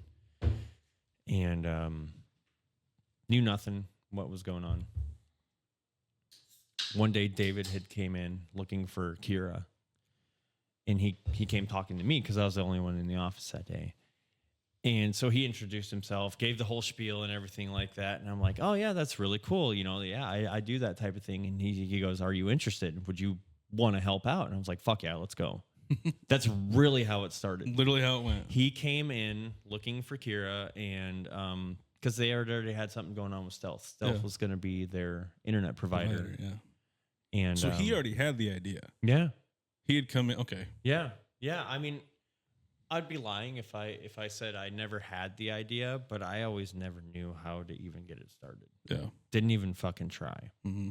But yeah, he came to me with this idea, and I'm like, let's roll with it. This is something I've been wanting to do. Like, let's go. So at that time when he got a hold of me, I mean, dude, there were like 4 or 5 weeks until the very first LAN party. When he got a hold of you. Yeah. And he probably had nothing ready to go. No. It was like, he had a lot of it. Yeah. Well, that's the thing. Like, you just got to pull the trigger. And it's kind of like what you did to me. It's like, hey, we're going. Yeah, we're going to do it. Yeah. Did I get a hold of you for that first one, or was it for the second one? So the story on that one is I was there for the first one. You were, yeah. But I saw it at the Y on a flyer. Okay. And then I emailed the email on the flyer, and you texted me like 2 minutes after I emailed. Oh, that's right. And you're like, dude, this is me you're emailing. And I was like, oh, yeah. Well, cool. Yeah. Because, I mean, we probably hadn't seen each other for a long time until then. Obviously, through like you and I would hang out every once in a while with Jake and stuff, but which was still really rare, though, right, at that right. point. But you and I hadn't fully reconnected as like hanging out on a regular basis. No. And Preston and I were kind of hanging out and stuff, and because I was getting to know him, because I kind of knew him, but I didn't really know him. And then we're both car guys, and that's what really kind of fueled that. Yeah. And that was the first person I got a hold of. I'm like, hey, do you want to kind of help with this, just in case? Yeah. And then I guess that following year is like, let's get Zach in, because I think that's when you really started showing interest in it. Because I was right around the streaming I built my time PC almost 2 months after the first LAN party. I'm like, screw this. I'm just gonna do it. I'd always been an X, and I actually had gotten a little bit out of gaming, but I was always an Xbox guy. Never was into PC gaming or nothing until going to the LAN party. I grew up on consoles. I made that switch when I was 15, when the very first Call of Duty came out. Yep. But I still did console and PC. But to this day, like it, unless it's console specific and I have to play that game on an Xbox, which I'm a Microsoft guy. So I was a Sega guy growing up. I had an original Nintendo. Got a lot of systems. I have a lot of systems still in storage that I can whip out to this day, and they still fucking work. Nintendo, all Sega guy, and then everything switched, and Sega stopped, and it was either Sony or Microsoft. I went with Microsoft. Up until I think I was like 24 is when I still played a little bit of console and mouse and keyboard. I haven't picked up a fucking controller since. I can't go back. I tried going back with Call of Duty. I can't. It made me motion sick. I can't move the way I want to, and I'm like, oh, this is making me feel weird. Yeah. And I just, I'm like, It's wild. You do it your whole life, then you stop for like 2 years, and I can't go back to the way I used to be. Yeah. It's wild. I can do it for like sports games or like racing games, but if it's Call of Duty or a first person shoot, I can't even do it. That's true. So going back to the LAN party, Yeah. Obviously it was a difficult task to get that first one. Oh, it was so much fun though. That's why I keep doing it. I guess I like chaos in life. It is good. It's fun. It's a lot easier now. But yeah, David literally just walked in looking for somebody else. He found me, and we kind of just were bullshitting, and that's where it took off at. But yeah, that first event was a little rough. We had a fire, an almost fire. We've had a few of those over the years. Yeah. But it was good. So then he kind of, after the fact, wanted to talk about some more stuff, wanting to have it be a biannual? Yeah, twice a year. Yeah, twice a year. Or semi-annual, if you want to call it that. Semi-annual would be every other year. That's right. So biannual would be twice a year. So, funny, off topic, I looked up the word kind of like bi-weekly, and it can mean either twice a week or every other week. Yeah. Really? I'm like, motherfucker. Yeah, it's weird. It's weird how some of those Yeah. can mean certain. So that's why I'm like, well, maybe I'm wrong when I say but is it semi-annual is bi-yearly? usually every other year. Because semi-annual and payments means you want to pay twice a year. Mm-hmm. I know it's fucked. That's what semi-annual means in the payment side.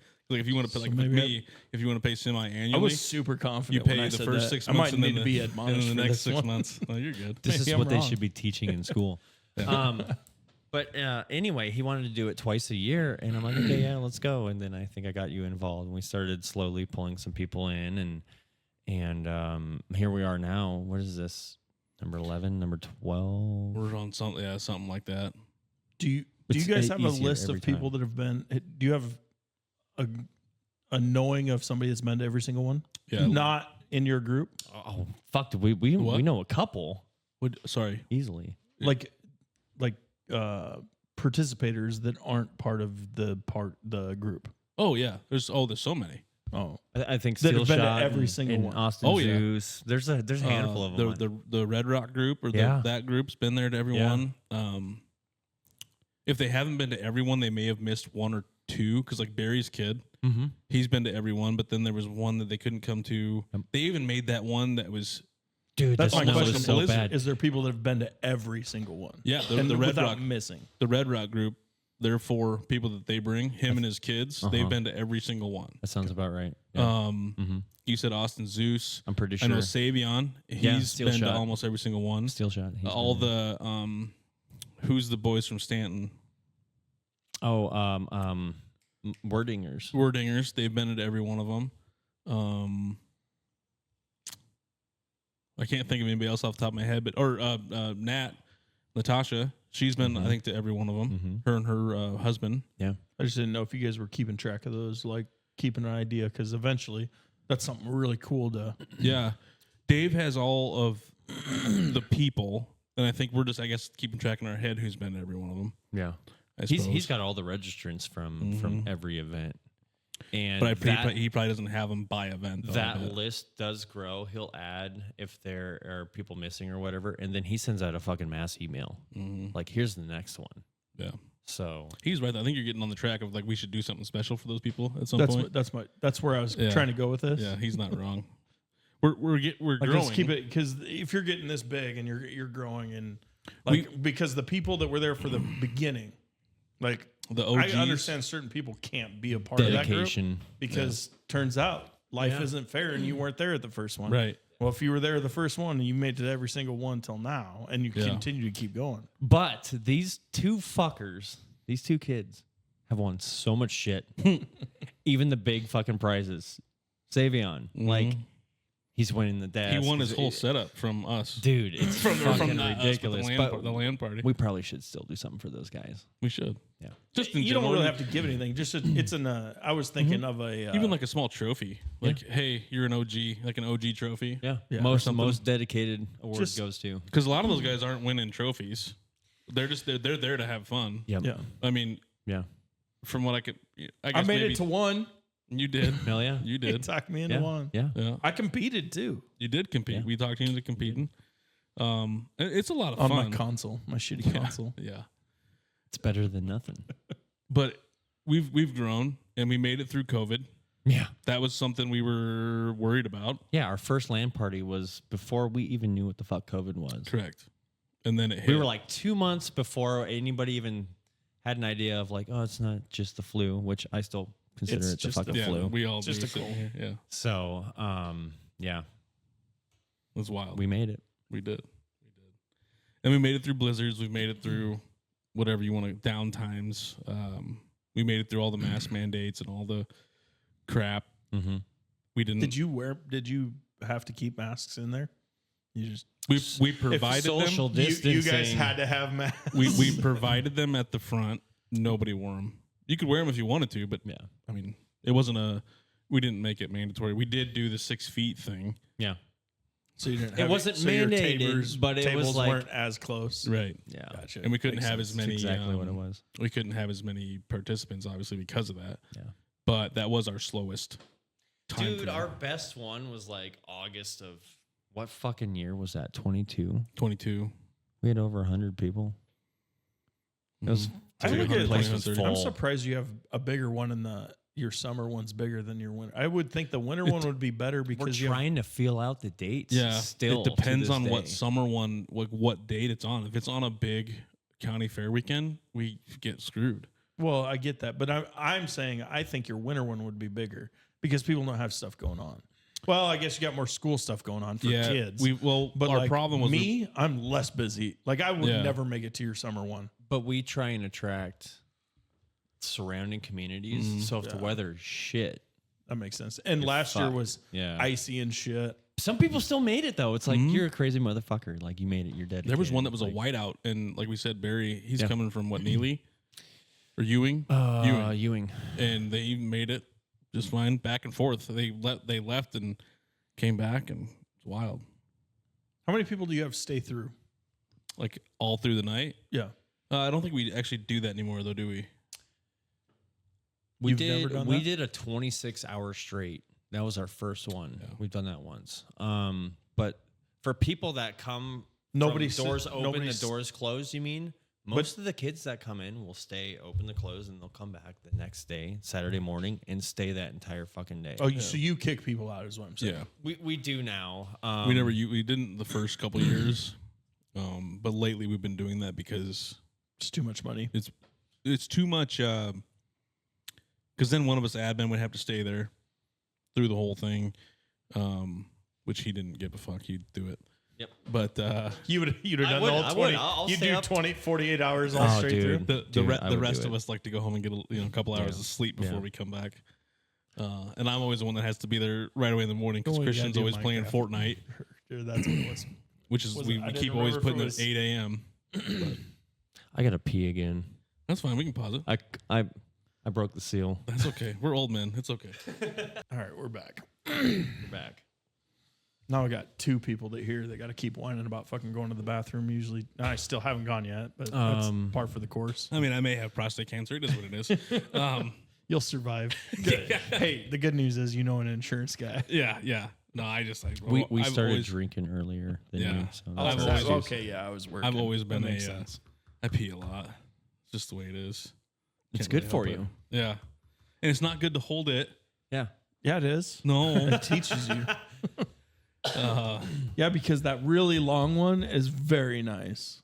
yeah. That's It's almost orgasmic. Yeah, you're not wrong. Get that little shake and you're good. Oh, there's more. Ooh, there's more. We can keep going. so LAN party. What Yeah. what else? So I want to get into. So I know a lot of people are skeptical sometimes about bringing their stuff, and You should be. Somebody could steal it. we've got armed security. I know. And doors are locked. Yeah, doors are locked. The thing that I always say to like combat that is, it's a good time to get your stuff out, clean it. Yeah. You know, Yeah. because we all know gamers. Their area. Like, look, I always have to tell Christian, clean your area. You know. Yeah. He'd pile up trash over there as much as he could if he wanted to. Yeah, I know friends that would stack pop cans and tons of empty bags of chips and everything. It's like, holy shit, dude. So it's a good time to clean your area, get your mouse pad cleaned up, get everything, get your PC cleaned out. And we do it twice a year. It's a great time frame to do it. But other than that, I don't think people realize how fun the atmosphere actually is. I don't know if it's our advertising for it. If people think they just can't come in and check it out as a general public, like you can come in, come look, see what's going on. It's like going to King's and going to their arcade. If you didn't bring money, it doesn't mean you have to play a game or see what's going on. Just come down and check it out. Again, it's free to the public to come and spectate, to see some of these computer builds, all these kids that have this shared interest in video gaming, albeit you might see that as antisocial, but it's far from it. But it's so social there. It's exactly. That's what I'm saying. Exactly. No, it's a great time, and I wish we had more people in the public. Just come take a look. If you want to know what's going on, come check it out. Yep. I thought it was my favorite part about going. I had fun competing and stuff, and I'd playing my own game and stuff like that. But I enjoyed like walking around, seeing everybody's shit because everybody's was different. Yeah. Everybody's setup is a little bit different. Some people are just your normal computer, just blah, but probably a great computer or whatever, but not flashy. And some of you guys have super flashy everything. Everything looks cool. It's like, you know what I mean? Like, that'd be the admin table. But we've got some years on those kids. There's some years on those. That's why. Yeah. Some years and some money. you know, a little bit of money. it does take some money. but even not on the admin table, there's still people that have some cool shit as you walked out. I was like, and there's people that just bring their little TV and a console too, and they just have as good of a time as anybody with a PC there too. I did. So- I had my little console. I hooked up to your TV or computer or whatever. I don't remember. Well, we had enough at the damn. Yeah. I always have enough equipment there that we have to utilize more monitors and utilize same monitors and stuff like that. But yeah, I mean, it's just come check it out. We put a lot of time into it. Throughout the year, we do meeting. We take like a month break maybe in between, and then we have a Maybe. meeting. Yeah. And then we're having a meeting once a month, and then setup is what it is. We've got more people now, but when Setup's not bad. It's it used to be when we only had 4 of us. dude, it sucked. That's what I mean. All those tables, Yeah. chairs, cords, all that shit. But Now we've got a whole team that does it, but setup and breakdown's easy. Yeah. It's trying to gather those sponsors. Like, hey, that's tough. Would you like to do this again? And it's tough because we're doing this twice a year. And a lot of them are like, yeah, cool, that works. I'll just split my donation in half and give you this and this. Some of them are okay with it, but other ones, I feel bad. I'm reaching out twice a year. Yeah, we should just do one big. That's how we should approach it, because he's actually the first one that brought this to my attention, was that we are doing it twice a year, and our thing that we send people isn't really explaining that well. Yeah. And we should just do one big one and say, hey, this is what you get, and you can be this sponsor package, and then you get both shows. And then we split it up on our end. That might be something we could. We're talking on a podcast about it, but No. Yeah, It's great because some things need to be rethought. They do. yeah. And we've gone through big sponsors, and then some of our cool ones like Game Diaz is stuck with us, whereas like HyperX went away. Yeah. Which I'm fine with. Not a big fan, but I think all in all, we have good local sponsors that have made it so that we can give away cool shit. Yeah. Like we've given away a PC.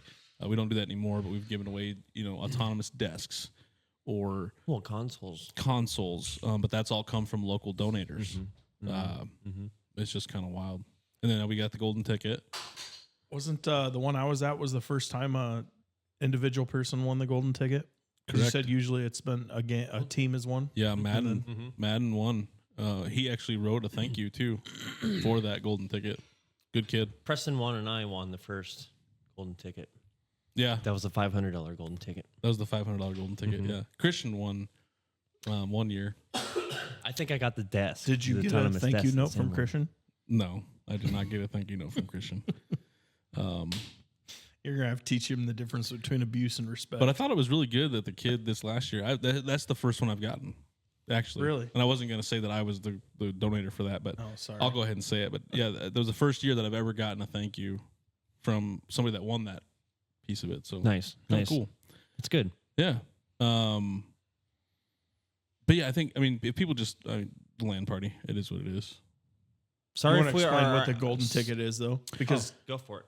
Oh, go ahead. No. One of you two. I'm not involved in this, so I was gonna say sorry if our advertising isn't clear enough. But anybody can come down. Yeah, anybody can come down. If you don't know somebody that knows, can help you out. If you know, and I know there's plenty of gamers in town. There's a lot. So we're not even getting to the cusp of the. If I had to guess, we probably the diversity over all of our LAN parties. There's probably 300 different gamers easily. Mm-hmm. And we're missing the Christian's generation. Yeah, we have a few of them, but only because he's getting out there for them. It's almost like the parents don't see it, or the kids don't see it, or the parents don't understand. We still don't have the fucking flyers out that are bilingual. Mm-hmm. I'm going to look at Vance right now because he's going to give me a straight fucking answer because this is what I want. The schools require that we have a bilingual flyer. What are your thoughts on that? We live in America. Thank you. That's my thoughts. That's That's my fucking thoughts. That's exactly what I wanted to hear. You're not going to hear anything from me on that. That's fucking asinine. Yeah. If we go to a different country, we're expected to know their language, right? So that's a Norfolk public school thing?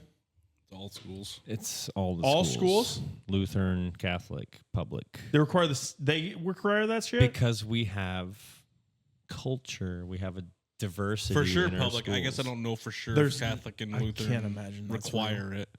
It is. But we also couldn't have like the Call of Duty logo with a gun on it.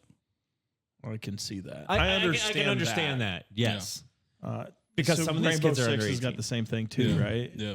But I can get that. But we're required to have a bilingual flyer that says, that's fucking asinine. Here's where this is at. Here's when it is. Here are the games. Yeah, they wouldn't take it otherwise. I'm the resident on the Agent Life Media. I'll take every fucking arrow. I don't really care.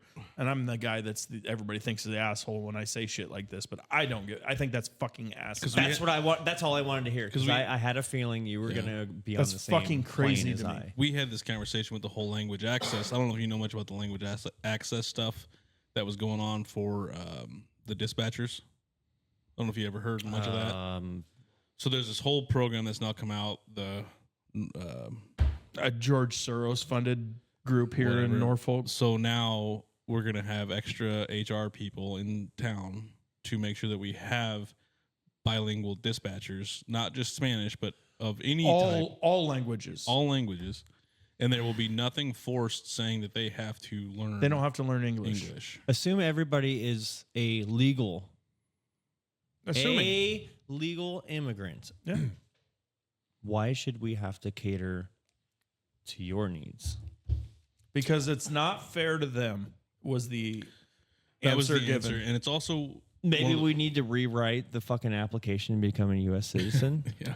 It's one of those things because they say that there are classes offered at the library or something, but they're not going. Obviously, it was. And I get that it is. I was frustrated. At some point, I get that it is a safety concern on both sides, but to be providing this service, some of the answers from the city was we have to do that to get grant money. That too. So we have to spend money to get money. Yeah. So that's just fucking stupid. And it's not just that, but I think they at some point you have to require being a part of that service that they are taking classes to learn English. Like that's. I'm not against doing it in the first place, but there has to be I'm a taking give a class and to take. learn Spanish in high school. Both sides have to do it. So It has to be both sides, in my opinion. So and we should also start teaching languages earlier in our schools. I in agree. my opinion. I agree with that. Very much. I would have loved to learn another language. Kids are at a sponges. Teach them younger. at a Over young in level. Japan, they do it at what did he say? 3 3 or 4. Like 3 yeah, years we had, old. What's his face? Mike Was- Connolly. literally teaches English to very, very young Japanese kids. Like 2-3 years old. They start that early. I believe it. And then they go from English is the first one they go, and they've learned four or 5 languages by the time they hit kindergarten Wow. or first grade or something. Whatever. I don't remember it. I'd have to It's go back wild. and listen to it. It's but wild. Crazy. So you require a bilingual flyer. Are you teaching every class with a bilingual teacher? Right. Do you have It 2 wouldn't- teachers time in out. there? Or It wouldn't surprise me if Norfolk's doing that shit. Yes, I'm right there with They're you. not. Norfolk High, I don't Norfolk think they Public. are. But I mean, You don't think that if here's somebody- your requirement. If they're requiring that, somebody that doesn't want to learn English, they're going to graduate and they're going to have a personal translator. Yeah, I suppose because you have that. What is it called? ESL. Mm-hmm. Yeah. Yeah. So Yeah. anyway, Sorry. I see that. That's fucking asinine. to me. I think that's just fucking had to stupid. ask. Yeah. But I think You knew he was gonna. I'm glad because that's what I want to hear. But so maybe we don't get as much. Maybe you should ask somebody that's a little bit more on the fence. Everything is written right here for me. All right I've on got the to say sleeve. is, I'm like, right there with you. You I live in get it. America. You should know at least some form of English. Like you might be able to understand it. Can you speak it? Yeah. Maybe not. Yeah. But you won't fucking understand it. Right. Oh, dude, I have a whole gripe on this thing because this DoorDash thing is fucking driving me crazy. So I've never DoorDashed because these I just don't do motherfuckers that, can't but- read my goddamn instructions, and it pisses me the fuck off. Ooh. Oh, like just going crazy. And then, so I've got guys at work that will literally, they have written in Spanish secondary instructions in English and in Spanish. And I refuse to fucking do that. These motherfuckers can put it into Google and figure out what the fuck I said. And then they'll call me and I said, I didn't tell you to go to that door. I told you to come to this door. It's literally clear as day. And I did have a guy call me, There is translation in DoorDash though. but they fuck everything up. Wow. And none of them speak English. Because they have it in. It's And then built I in. had a guy that went to a door. It was on a weekend. Went to the front door. Not a fucking person in the office on a weekend. I told him, come to this door. I meet me at this overhead door number 10. It's a fucking big number 10 on the building. Like, just go to that door. And he calls me. Can't fucking speak English. And he's like, no, like, how the fuck am I supposed to talk to you if you're calling me? I finally just said, I'll be there. Fuck off. Or I don't know what Because I saw said. this recently. I was pissed. It'll translate it for you in the app. And now they have a call. But their phone's in English. You can so they talk. can't- No, you can talk on the phone now. Oh. It translates it. I did. One guy finally, because I was pissed. Wow. Did that happen? Same thing happened last weekend. The last weekend I worked. So obviously he it's went been to the office, and I was heated. I said clear as day. Come to overhead door number 10. Where's that at? The north side of the building. And he goes, I don't know where that's at. I said, do you not know what direction north is? I was mad. I would be mad too. Yeah, I was beyond mad. And he finally, sorry. And at that point I got to be like, Directions hands me are my kind of food. like universal language. Like I think Yeah. you should know what north and south is. But Right. And how do they have a license? How do they have a license? the other thing, too. How are they a part of this app? How did you How are get they here? having a job? Yeah. Like I think this is a problem, and this DoorDash thing has gone crazy on it. I think it's it's asinine to me. Yeah. Like I type it out at minimum. You can Google Translate what I told you, where I told you to go. There's no reason you should go to anywhere other than where I told you to go. Right. Like it's literally inexcusable to me. Right. I get it. This has get it. This has been This is like a year-long process to me. I'm fucking finally venting on this DoorDash. That's good. That's this good. is a whole That's tangent. Get it that out. has This is what I nothing to needed. do- Get it out. So we went from LAN party to DoorDash. Yeah. What's next? All he had to bring up was bilingual, and now we're here. It's just, I think it's bullshit. But yeah, so LAN party. So yes, we have to Anyway. do bilingual. We're We have to, getting we have there. to get, we basically take 2 posters to Norfolk High. The hard part is all these Just to- fucking kids and all just to these get the fucking kid- sports and all over. the kids that already speak English. Yeah, Like, how many kids at Norfolk High can't speak English? we had a lot. I mean, there is an ESL for a reason, right? You know what I mean? And I know some of them. Used some of them use that as a crutch because there was plenty of them that could speak English that still used the ESL because it was easier, and they got to leave school. I have been around many adults, American adults, that have spoken English their entire life that still to this day can't speak English. So I get it. I understand it. And there's also some that I've noticed that can speak English plenty fine and can't read it. Really. I can see that. Yeah. So that could be. Well, a I thing. also know American people that also Right. can't read. Right. Like it's Yeah. But anyway, which is bigger on our school system than I anything. just don't think our posters are getting put in the right spot because there are plenty of gamers at the high school that should be being a part of that, especially at $30 for a whole weekend is wild to me. Or people are pissed because you have to pay $30 to get in. Which Maybe- that's maybe still that could be wild the to me. thing. But it's like you're getting a free ticket when you come in, a $30 ticket to win a possible prize. With most of them, and you are can worth play every $100. single game for the $30 entry the fee. Is $30 every gets you the single whole game. That's weekend. for every game. That's not $30 per game. It's you pay $30. You can participate in as many games as you want, which gives you a better chance. And All you gotta do you is guys sign up. do a good job of, like, if you have singles there for team games, pairing people up together. We Yeah. do. We go above and beyond. Actually, in my opinion, anymore. We do. I've said a million times, if you don't get into it in Discord on time, screw you. And they're always like, there's a couple people that are like, no, we need to make sure we get them. Like, at some point, we got to teach. Like, You gotta cut it off. At you some got to point. cut it off at some point because otherwise, we're going to be doing this all the time, and it's just not going to work. But we do a very good job of making sure that everybody gets into something. And again, that $30 also gets you into the $1,000 golden ticket now. Yeah. That's what I wanted to say. With the You you, gotta guys get need to first explain place. what the golden ticket is. So the golden ticket is $1,000 to any first place. So you get a ticket winning a tournament, and we have 7, 8. Depends, but this time we have 8 games. So there's 8 different games you can play. And you could win multiple games. You can. So you could win so it's- Minecraft and you could win Call of Duty. one of those 8 gets picked, One no of those- matter what. One of those 8 first place teams gets picked to win the golden ticket, which is $1,000 cash. Like you get that will be handed to you at the end. You'll get $1,000 check from the LAN party at the end of the Saturday deal. And the last guy that won, or two times ago, was a single person that won $1,000. And the reason why we do it this way, just because you win first in this game or this game doesn't guarantee you're going to win.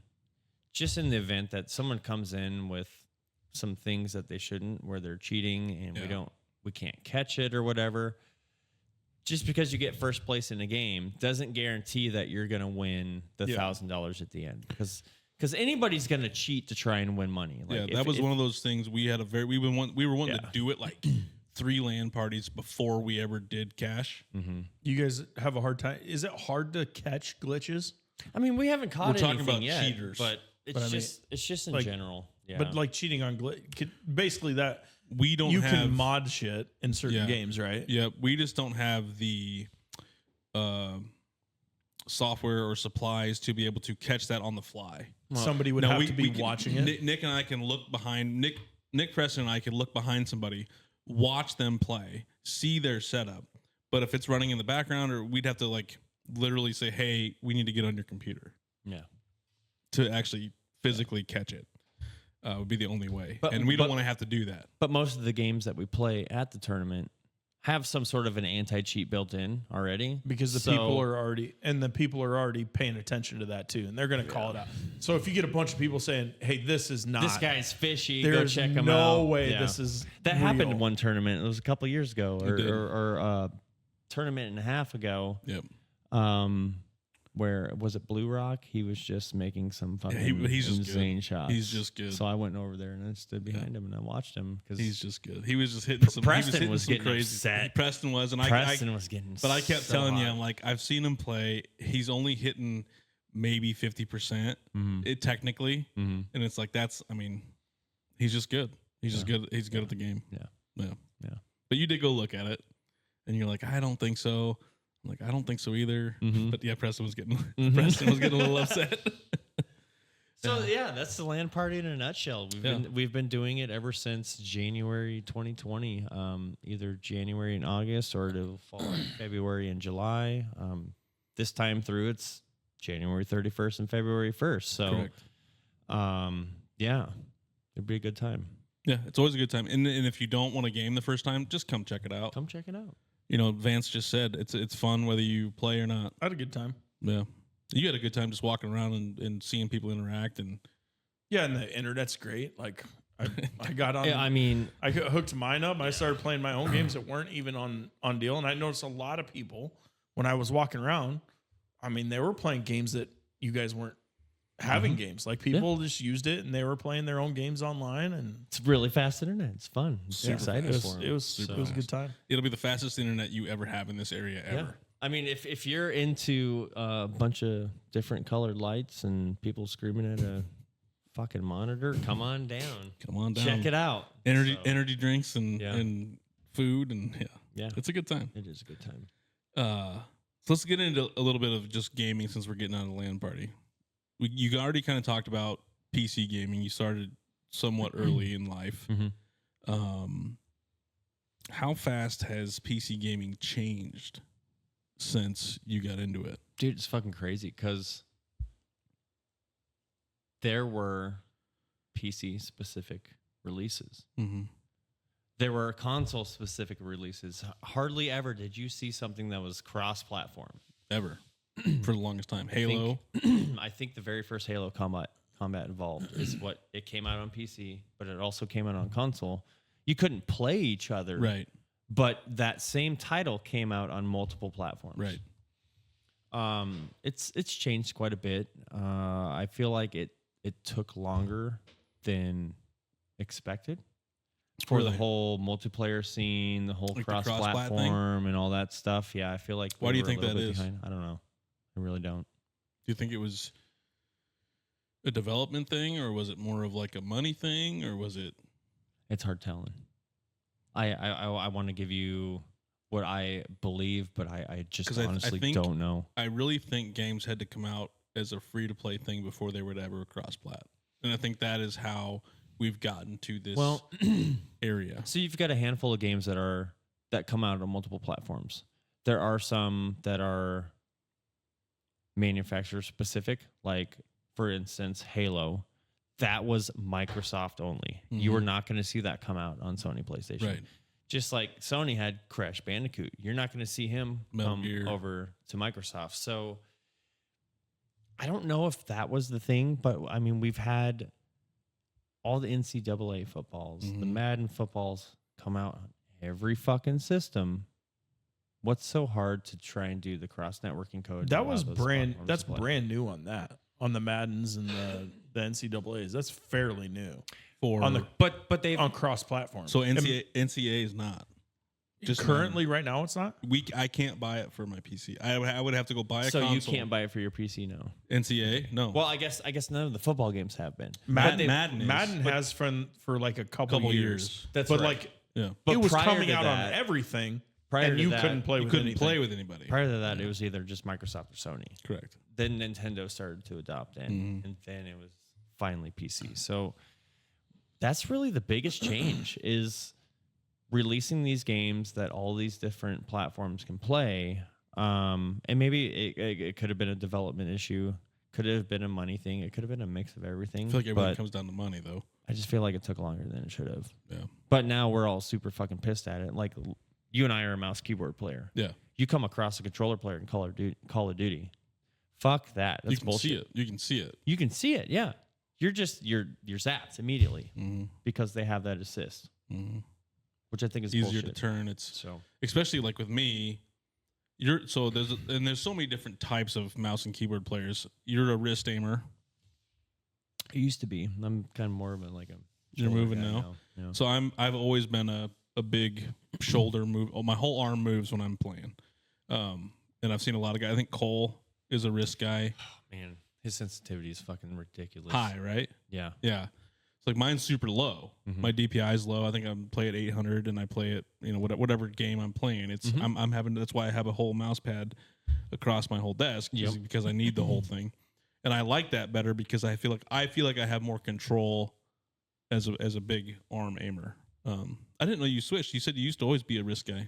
I was when I started, and then these newer games came out. Let's call it 2020s, late 2010s.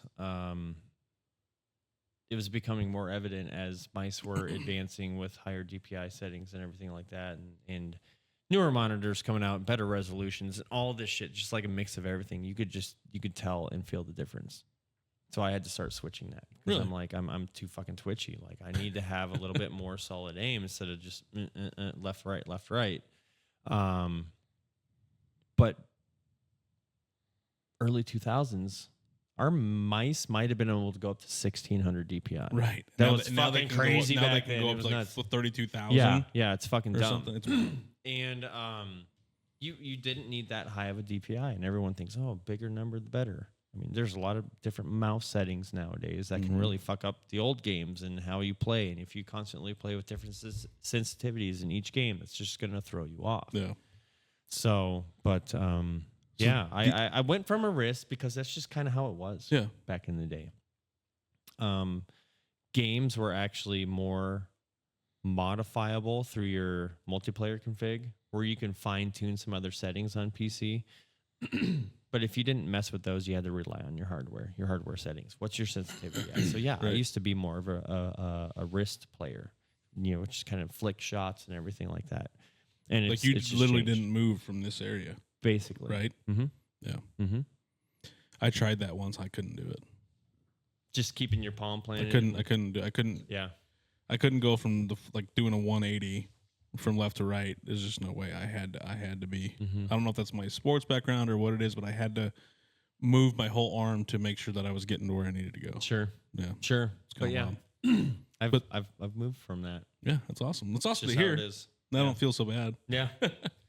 But DPI is how fast it, like as you're moving your mouse, how fast your mouse moves across the screen. So if you have a lower DPI, it's going to move slower, and the higher DPI obviously makes it move faster across the screen. Pixels per inch. Yeah. Speed. So like, Instead of miles per hour, it's pixels per inch. yeah. So like I'll run like a 800 DPI with like a 4 to 7 cents in game, and like a guy like Cole's going to run. I don't even know what he runs on DPI. It's high. Dude, it's fucking stupid. It's like triple or double. And then he runs a high sense too. and then I'm a like, what high the sense fuck? with it. So if you do both of those things, it's fucking. I don't know. You move your mouse like the length of that pen that you're holding, and you're probably doing fucking 20 360s. Yeah. It's dumb. Like Yeah, it's it's wild. So he's gross. literally just like to move across his screen. He's just barely moving. barely moving his mouse. Whereas me, to turn all the way around, I have to go from like here all the way to like here. Sometimes I have to like pick my mouse up and do it again. yeah. If that gives you kind of an idea of what that's like. But yeah, gaming is kind of where it needs to be. You like where it is. You I, like where I gaming's do. at. I just feel like it took them a little bit longer than expected. To do you like the cross-platform. pay to play stuff? That's I don't. yeah. I don't. The battle passes, so you get the game, so you get the free to play game, but then you're doing battle passes every 3-6 months, something like that, 3 months like that. I think it's 90 days, maybe. And then you get games like 2K, which I think is one of the first games. I hated 2K. Which is one of the first games that I think utilized That's the, why I the love pay to play system. I've never to be paid honest. to play, but I did buy the very first battle pass for Modern Warfare 2019. Yeah. I've made enough COD points ever since that in each of the battle passes Right. where they've all been free. Right, and that's how you should do it. They That's have the only $10 I've ever spent 'cause on Call of Duty outside of the fucking game itself. they have to make it that way. They all do that. All the battle passes do that. If you buy one, you have the opportunity, if you finish it, to buy the next one and the next one and the next you one. can and the next make one. those points back plus like $3 or $4 on top of it. Correct. 400. But COD explain points. the 2K thing. So like my version of this is a little bit different than you. I don't play a lot of first person. I don't play That's fine. any first person. Gaming is gaming. I'm a PlayStation guy, and I let basketball, football. I'm way more basketball now. I play NBA Live 19, just so we're clear, because they haven't made another NBA Live since then. Like I literally was playing it 2 nights ago. Last night. No, it was literally last night. I love NBA Live 19, and it's got a full community. We all play online, whatever. But you build your character on NBA Live 19. There is no buying in at all. You can't. Now, since it's 19, we're in 20 basically. We have a lot of glitch builds. Fucking, you can tell when you got cheaters. You got 7 foot tall, 8 foot, 10 foot tall post anchors that are point guards with 200 dribbling. Like I just back out of those games. I ain't gonna fucking fuck with you people. Like, it's not fun. Like, why do you think this is fun? Makes no sense to me. Like, I can tell you whatever. But glitch builds drive me crazy. But 2K, you couldn't grind your player to be awesome. You have to pay to get your player to be And it's awesome. not a little amount. Like It's- you're paying. Your VC I coin don't is want to insane. cheat to get there now. Make me earn that Yeah. shit. But like NBA Live will let you do it, and Yeah. you can be really good. And that's how I grind. I did that and became really good in 17, 18, 19. Became very, very good at that game. And but yeah, you just spend the time grinding to do it. There's ways that you can grind that make it better for you. You can play against a PC. You can do all this other stuff to kind of build up. But you're not spending money. You're building your player by playing the game, Like as opposed to 2K, where you build your player just by putting money into the game. So you're paying $70 for a game. Yeah. And then you It's can fucking like spend $90 now. So it's $90 On a- bucks for the like on game. a If you get the deluxe 4 version. or 5 PS5. Standard games now are $70. I remember when those Yeah. fuckers were 30. 30. And I also remember when right after high school, so it would have been like in my early years of college. That would have been because I our used to, first Xbox yeah. and or the 360 It was at it that was the time. 360 at the time. I used to have it down to the tax and everything. It was $59.64 to get a game, a new release game at that time. I think I It was want to. $59.64. So they were $54.99 at that Yes, point in time. yes. then. I want to think that I spent on NCAA football on PS5. I think I spent $70, 70, or maybe it was 70 Of like in-game purchases. No, on to the buy game. the game. Just the Yeah. I think it was like $79 But for the game. the 2K thing, if you it's like $350 to get extra on top of the 70 to do what we're talking about, to buy your stuff, to get your character all the way up. fucking stupid. Yeah, and people do it. I don't like People that. do it. I don't like that. But they're the ones that started And it. that's how And then like, Fortnite did. No, but no, a lot of kids didn't know what they were doing. Right. And spending money of their parent because their parents have their Cards credit card connected, which is on the But wallet. Dumbest thing in the world. if the game is free and they're offering you extra content for a price, I get that. I don't agree with you're going to charge me an initial price for this game. Now you're going to come out with all this extra content that could just be a fucking patch, and you want people to pay for that. Which I have done the I like, understand like it, but Madden I don't will like- do a like pre-order thing Yeah. on console or Yeah. on consoles. You could be like, hey, if you buy it, if you pre-order it now, you're gonna get this to come with it. Yeah. And that was cool shit. Like I'm gonna get this That's- extra mutt that's pack. I'm fine. gonna get this other cool That's shit. how they're like, this is guaranteed money back upon release of this game. That's always been a thing. They You like could always that. get the deluxe version or the ultimate version, even back in, GTA GTA did the same thing. I got this Halo 3 fucking holy shit bullshit version with the goddamn Master Chief helmet and Right, everything. And I mean, it's going to be worth some money maybe someday. someday. But yeah, there's always been different tiers. Mm-hmm. Yeah. But But I- now they do the But now pay it's to way play. different. It's pay to play. And now you can't get a fucking fully developed game upon release. Nope. It doesn't fucking exist anymore. Nope. You Even get a even though they're broken making game right off the more start. money, Yeah. they're making way more money now, Yeah. like tenfold. Might as well be a McDonald's employee. at that point. Well, yeah. I mean, I'm look paying you more to still fuck my shit up. look at Fortnite, free to play game. Yeah. And they're one of the biggest gainers or most profit in any game of all time. But Fortnite runs well, from what I understand. It does for the most part. Yeah. I tried playing it.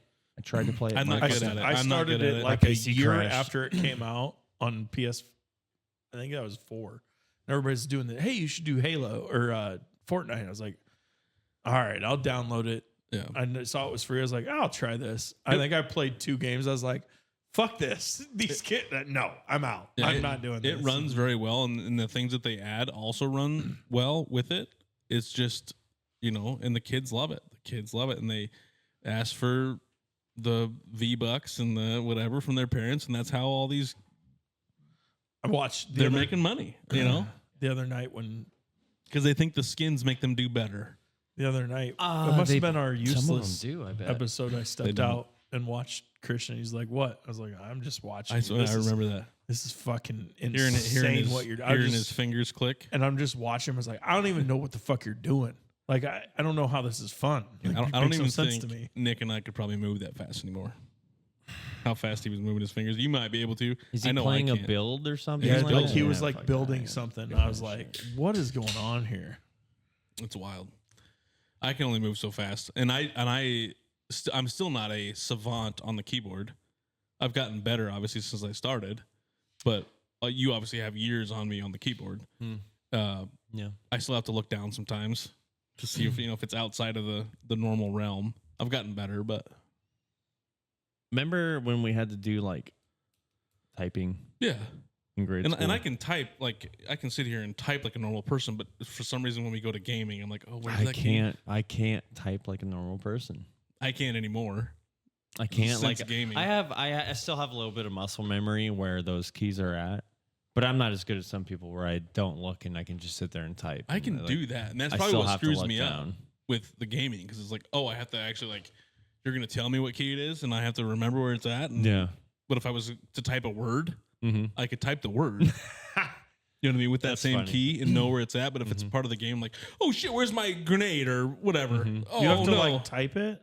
What now? No. No, like the letter. Like so, like, let's say it's E, or even like T. So I know where T is. If I'm typing a word, Oh, I know. I always know where T's. I know where T's at. Right. But when I'm playing a game, when you're one-handed. when I'm one-handed, I'm like, oh fuck, where's the T? So I look down, or where's the 4? Because T does a certain like action. It does a certain whether action in the game, whether it's So throwing a now grenade. you got to or- remember like what this keybind does and what key it's tied to to make your character move or pick something up. Right. And So I always it's like just- when I it pick can up a get- new game, I have to change them all because I have my keybinds are going to be different than his keybinds. Yeah. Or his keybinds are going to be different than Cole's or Preston's or whoever else's. So you can't even like say like, hey, what's the keybind for this? Because it's not going to be the same thing. Yeah. Because I do it what's comfortable for my fingers to do, whereas his will be like all over the place, and I'm like, I don't know how you get to fucking B from one know, hand. I don't know many people that just leave all their shit at default. But you play a lot of sports games, so it's just like you've got your X, circle, square. X is pass, squares. Exactly. Squares Right, shoot. right. Like But yeah, so now come out with a PlayStation controller that now has 6 buttons up there, and they changed what X used to do and what Yeah. square used to do. It's just like a brand new game is like playing on a brand new controller that has new buttons. And now these kids that have these controllers with the paddles Mhm. and that are playing Call of Duty, they already get the aim the assist. ones that they can map. Yeah. Because you had one of those, You can map them on the consoles now. So you can map them in Call of Duty. like on just your regular console or Yep. regular controller. Yep.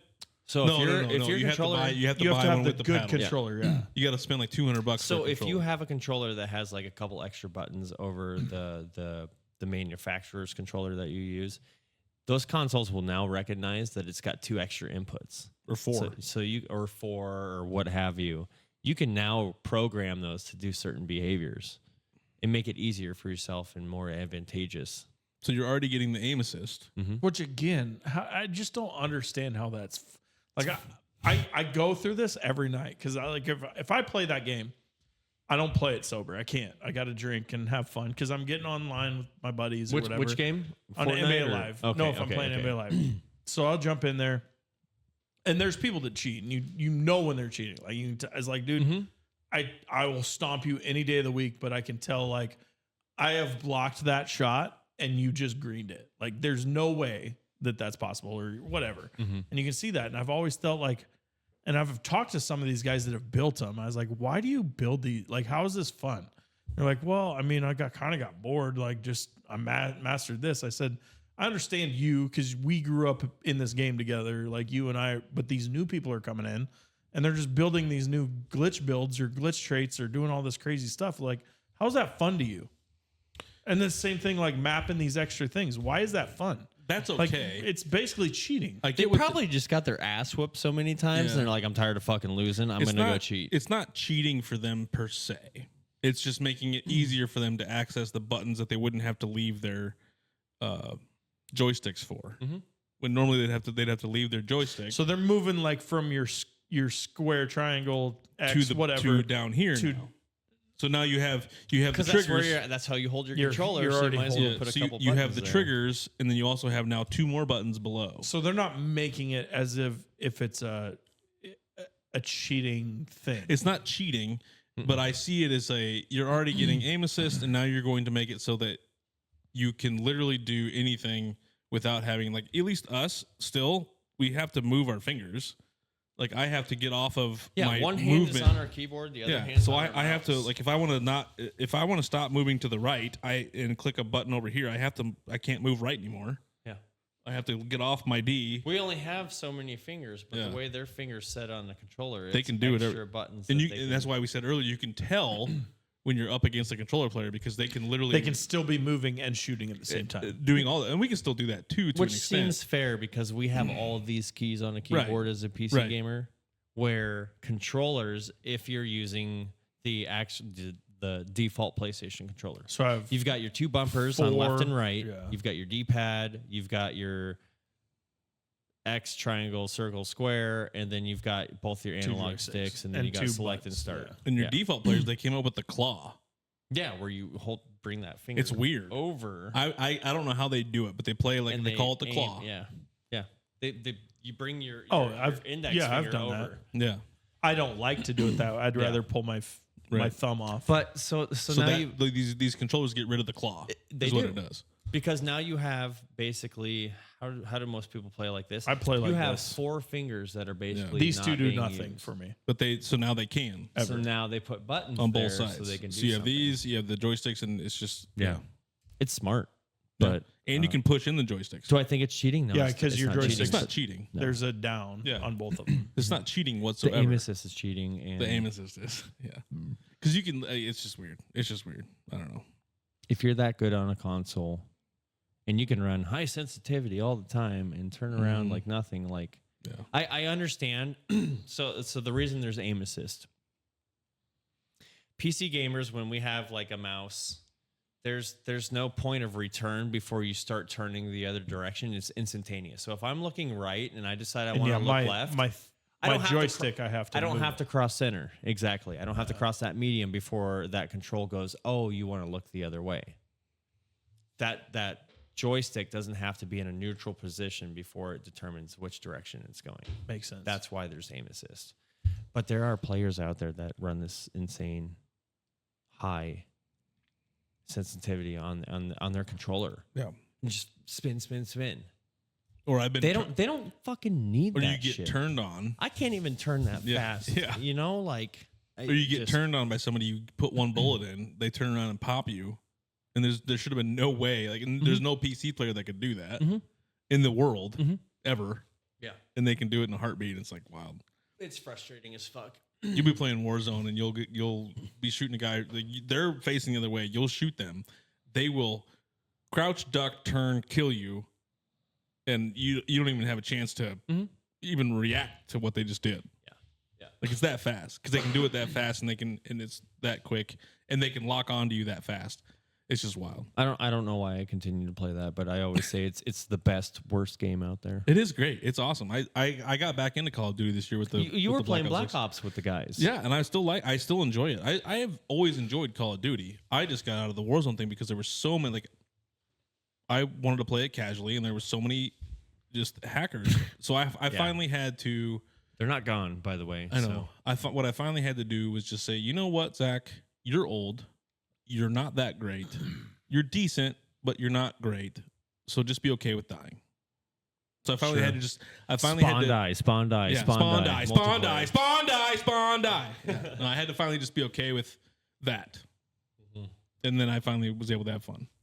Yeah, I'm not ready to give in that soon. Yeah, So that's okay.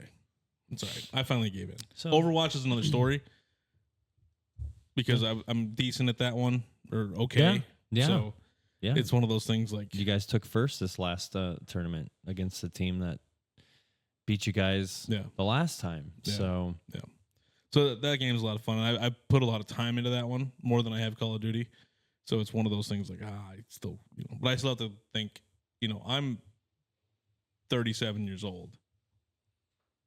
I'm not a 18, 20. Like I don't have the reaction time. That some of Nothing these will kids cut you down than an 11-year-old talking shit. Right. on a no game. shit, Right. So it's like, It's like, hey, dude, go pay your bills. How about you just lock in, huh? right. Stop playing Just for fucking fun. lock Be in. serious. Right. I tried that and almost had a coronary. So I mean, we're good. We're good. Do you think it has become like PC gaming has become more popular based on accessibility of PCs and the younger generation now growing up around the technology, or what do you think? Because it's been a big boom the last 5 years since COVID, basically, or is it Twitch, or what is it? That's tough to answer because as it was when we were growing up, even now to this day, it depends on if you can afford it or not. Consoles are there But they're because cheaper they now, are the right? cheaper alternative. Okay, but a console Computers- nowadays is what, $500, right? Yeah. Yeah, but you could still build a pretty budget computer at that price. You can get a decent you might have computer to pay for some 12 labor and stuff. but $1,200. You can. So you're doubling it. I don't see that as a But I mean, you get what you pay for. So if you can afford a PC, people have always been encouraged to, build a PC. Now, if you're on a budget or you really don't care and you are more interested in console specific titles, you get a console. yeah. And if you can afford them all, you get a fucking PC and you get an Xbox or a PlayStation or an Xbox and a PlayStation Right. for those specific titles. It just seems like it's more pronounced now, but I'm not sure if it's actually really changed. Really? And if it has, it's because there are more titles across all the platforms that are more readily available. You don't think PC has gotten more popular in the last 5 years? I just think the exposure has gotten more popular. Yeah. We're seeing it more, so Well- it's like, oh man, that looks like a boom when really it's existed the entire time. You don't think it's a generational thing? So a certain generation of people grew up on consoles. Yeah. Like us. Like we grew up on Whereas and there's a Christian's lot of people. generation, they all want PCs. Yeah. That is right. That's what I'm trying to get at. oh, yeah. So I grew up on nothing but Nintendo, Yeah. Same PlayStation here. 1, PlayStation 2, PlayStation 3, Yeah, PlayStation 4, Yeah. PlayStation 5. Me going to a PC is like, I just don't want to. I'm good. That's how I was when I was a teenager. I'm like, I don't know if I want to do this on PC. Like, Yeah. I can't play this game because I want to play like 3 games. That's Yeah. all I want to play. Yeah. Like Yeah. I don't Yeah. want Turns out it's all I do to. Yeah. with my PC. So Yeah.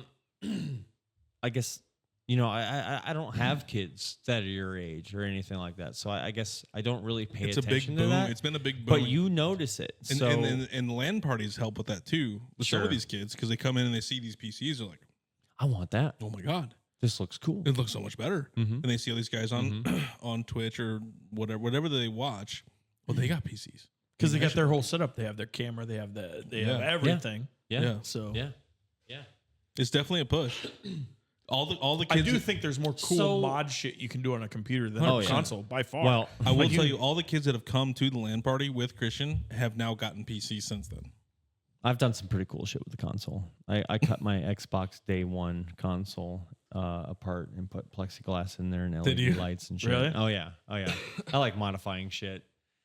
I probably shouldn't have done that one because that was more of maybe a collector item, but I'm like, fuck it, who cares? But Yeah, I guess when you look at it from that angle, I do see a lot more PC gamers, but again, has it boomed? I don't know. It just comes down to the affordability.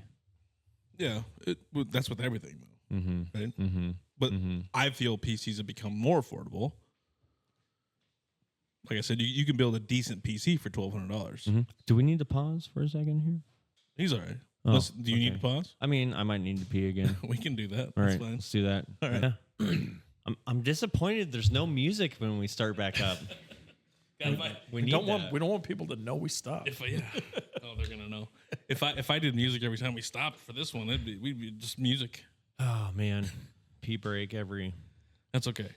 I was I'm here just for getting it. up to get a beer, and I'm kind of glad that distracted you enough to have to stop for a minute because Because he finally. I kind of had to piss. Yeah, he finally had to piss. And I wasn't gonna You can just say like, "Hey man, Well. I gotta pee, man." Like, I mean, Mama didn't raise no bitch. I'm probably gonna make it through. He's right. So getting back into the gaming, kind of the last question I have for gaming: where do you see this evolution of gaming going into the future? Dude, it's changed so much as far as the competition level. When I was growing up, there was CPL, which is Cyber Athlete Professional League, and which kind of like turned into like CDL, the Call of Duty League and everything like that. Right. And it kind of evolved. Excuse me, but there were a few different leagues that I was involved in. TWL, which was just kind of like they called it Team Warfare Ladder, but it was around for Call of Duty 1, Call of Duty 2, And that had leaderboards like online, and which stuff? were Call of Duty specific. Okay.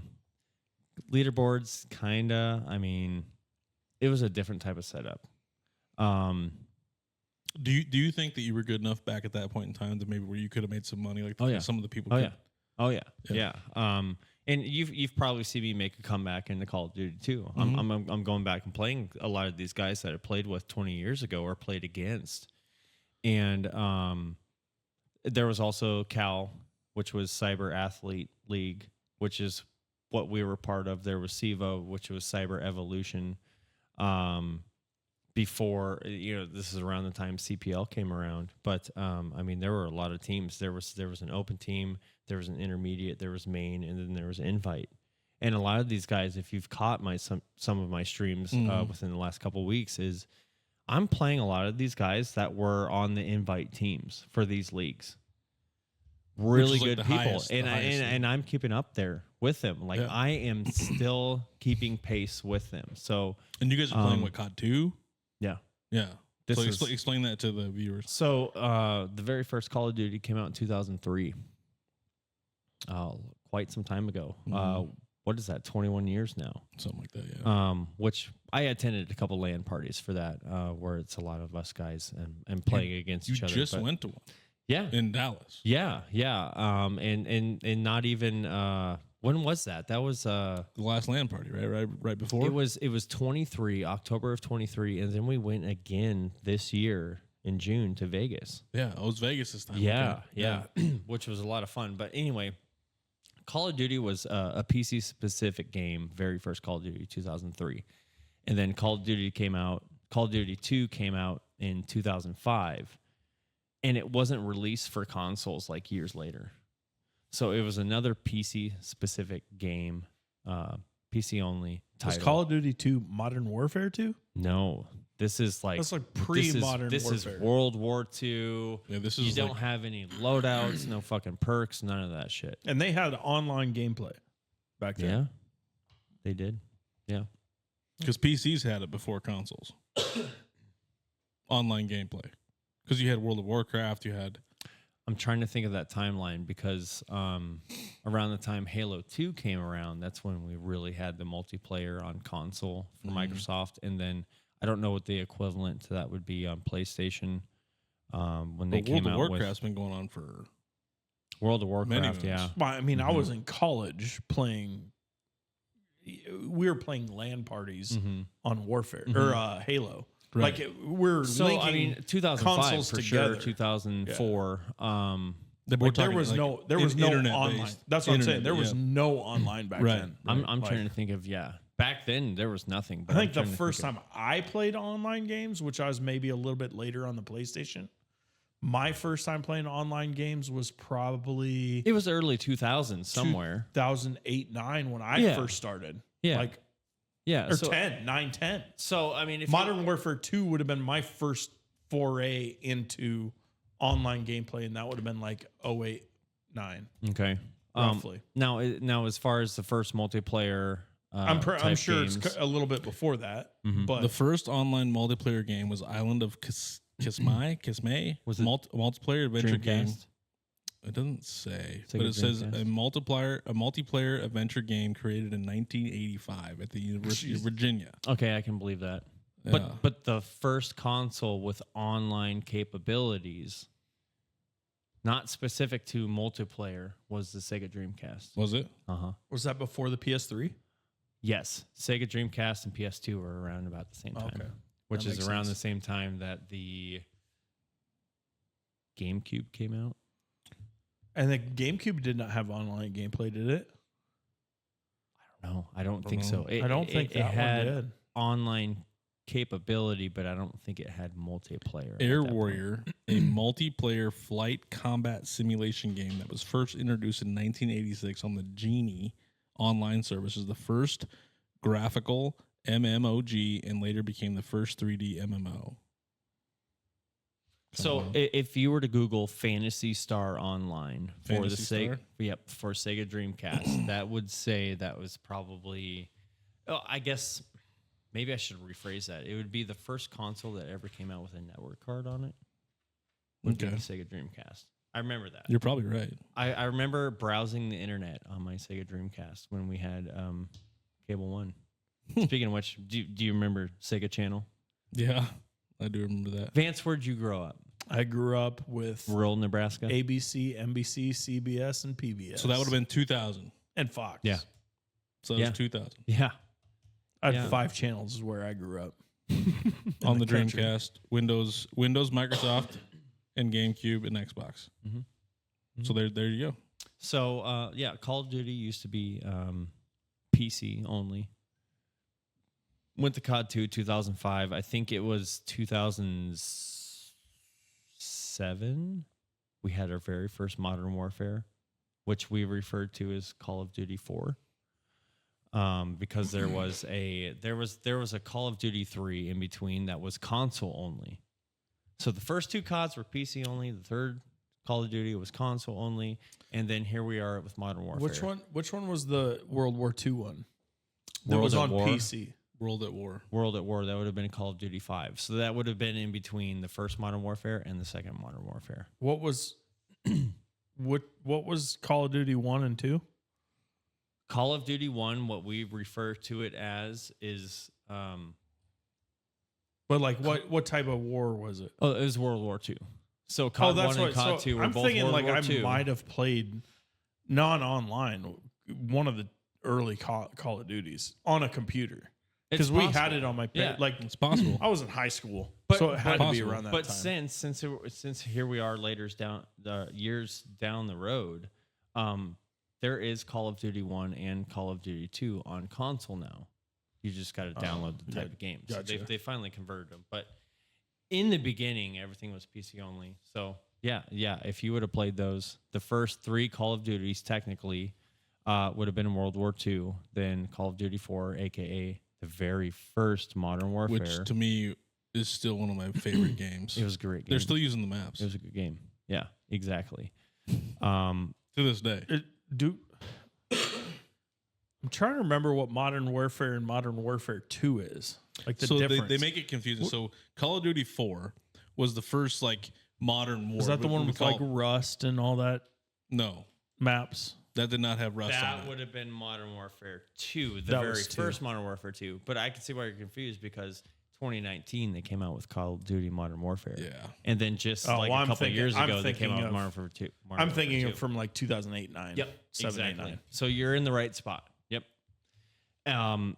The new ones now are I guess you can call them just like a remake of the other ones. Basically. But I haven't gotten back into their them naming because scheme is so fucking dumb.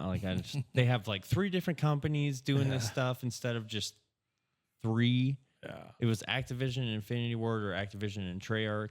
There were other games in between COD 1 and COD 2, like the original games back in the early 2000s. But now you've got fucking Sledgehammer in here. And then you've got Raven Games. Well, you got Black Ops and you got It's fucking stupid. So I think I've bought like 3 of the newer games in the last 10 years and tried to jump into it because we played the shit out of Modern Warfare 2 and loved it. Oh, yeah. I'd lose, I'd win, I'd whatever. It didn't matter. Now I can't do it. I'm like, dude, this is dumb. Like this is not fun to me. Like no. So maybe I see why people want to cheat, but like I just would rather not play the game because it's fun with friends. Well, some people have a fucking full-time job and just can't sit in mom's basement and game. Yeah, that's the thing. Like 14 I want to hours a get day. out and play every once in a while. Like I want like 2 hours every 3 I wanna weeks. come home and relax. Yeah, Yeah. exactly. Yeah. Which I can still do that as long as I sit back and do what I said. Don't Just care. know that you're gonna get, Just know, or you do really well. That can happen too. So I just but you have to be ready for those nights where it's gonna be like spawn die, spawn die, spawn die, spawn die. Yeah. It's just you got to be ready for that too. Yeah. So, I mean the multiplayer gaming side of things has grown tremendously versus the leagues that used to be available versus what's now. I mean, you see wagers in Warzone, you see other tournaments that they have going on that are like $100,000. It's ridiculous. Now, to say that I think I could compete at that level, if everything just fell in line at the right time when we were growing up, totally. Yeah, 100%. I would either think I would be a top cyber athlete and or a streamer on top of that. I have no doubt about it. Yeah, So, but it's cool where it's come. it is. We're just behind the 8 ball, but same with us with this podcast. If we would have done it when we originally wanted to, we would have been in the podcast craze. But that's okay. Yeah. That's all right. It'll work out. It will eventually. Yeah. The last bit of things that I have just about you in general, and if you don't want to get into it, that's fine. But do you want to go into a little bit about your recent Alaska trip? Yeah, I can do that. So Zach and I had plans to do a podcast, I think mid-September. That didn't work out. I got a notification from my dad's side of the family saying, "Hey, have you heard from your dad? We haven't heard anything." Just kind of sparked that fire. So I responded, and come to find out, he wasn't doing well. He was hospitalized, and so I think at that point in time, I had messaged, and keep in mind they had known this for a couple weeks before I finally found out. So I messaged his wife and my siblings. I'm like, "Hey, what's going on?" "Well, here's the deal and everything." And I'm like, "Well, shit, I should probably buy a plane ticket and get up there as soon as possible. It doesn't sound like things are going well." And went up there. I got the kind of the next most available flight that was affordable, because at that point in time it didn't seem like it was serious, but it was serious enough for me to I needed to get up there and see what's going on. And not even a few days afterwards, Dad had passed away. Because you barely got up there, right?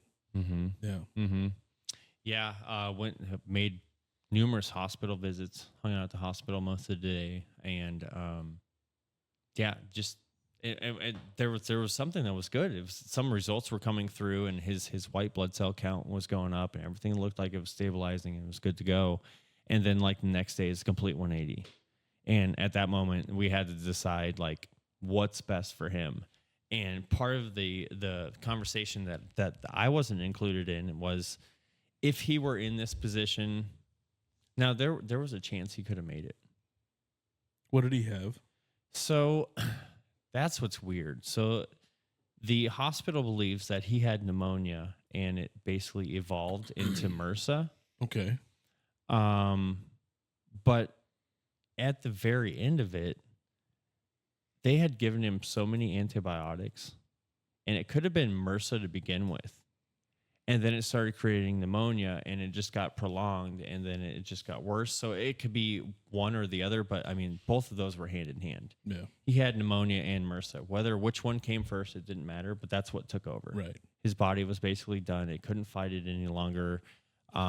We made the decision as a family to, you know, pull the plug and do it as that, because life wouldn't have been normal for him. Right. He still would have been stuck on a respirator and other things like that. So that was it. Yeah. I mean, I haven't had a whole lot of time to actually process it. There haven't been any holidays really that I have gone through yet. And then where that thought just kicked in, and it's like, yeah, he's gone. You're not going to get that text. You're not going to get that phone call. And everybody processes that differently, but so far it still hasn't hit me. I still feel like it's a dream that it hasn't happened, that I'm going to wake up one day and go, yep, everything's fine. Because it happened so fast. It did. Yeah. Yeah. There was a lot going on that week, and yeah, it was a total mess. So were you guys pretty close? We were, yeah, near the end. There were some complications in between over a period of time, because my parents had split, and Dad and I were working on that relationship again. Everything was good to go. The thing that sucked was I didn't get to have one more conversation with my dad before they had sedated him. Right. So they already had him sedated before you got up there? Mm-hmm. Okay. Mm-hmm. And again, I didn't know about it until maybe that might have been 3 or 4 days after the fact that they had sedated him. Gotcha. Even though he had been dealing with whatever for like the last week and a half, 2 weeks, now I'm getting contacted. Like there's no last conversation, nothing like that. But I feel like I know he knew I was there. Yeah.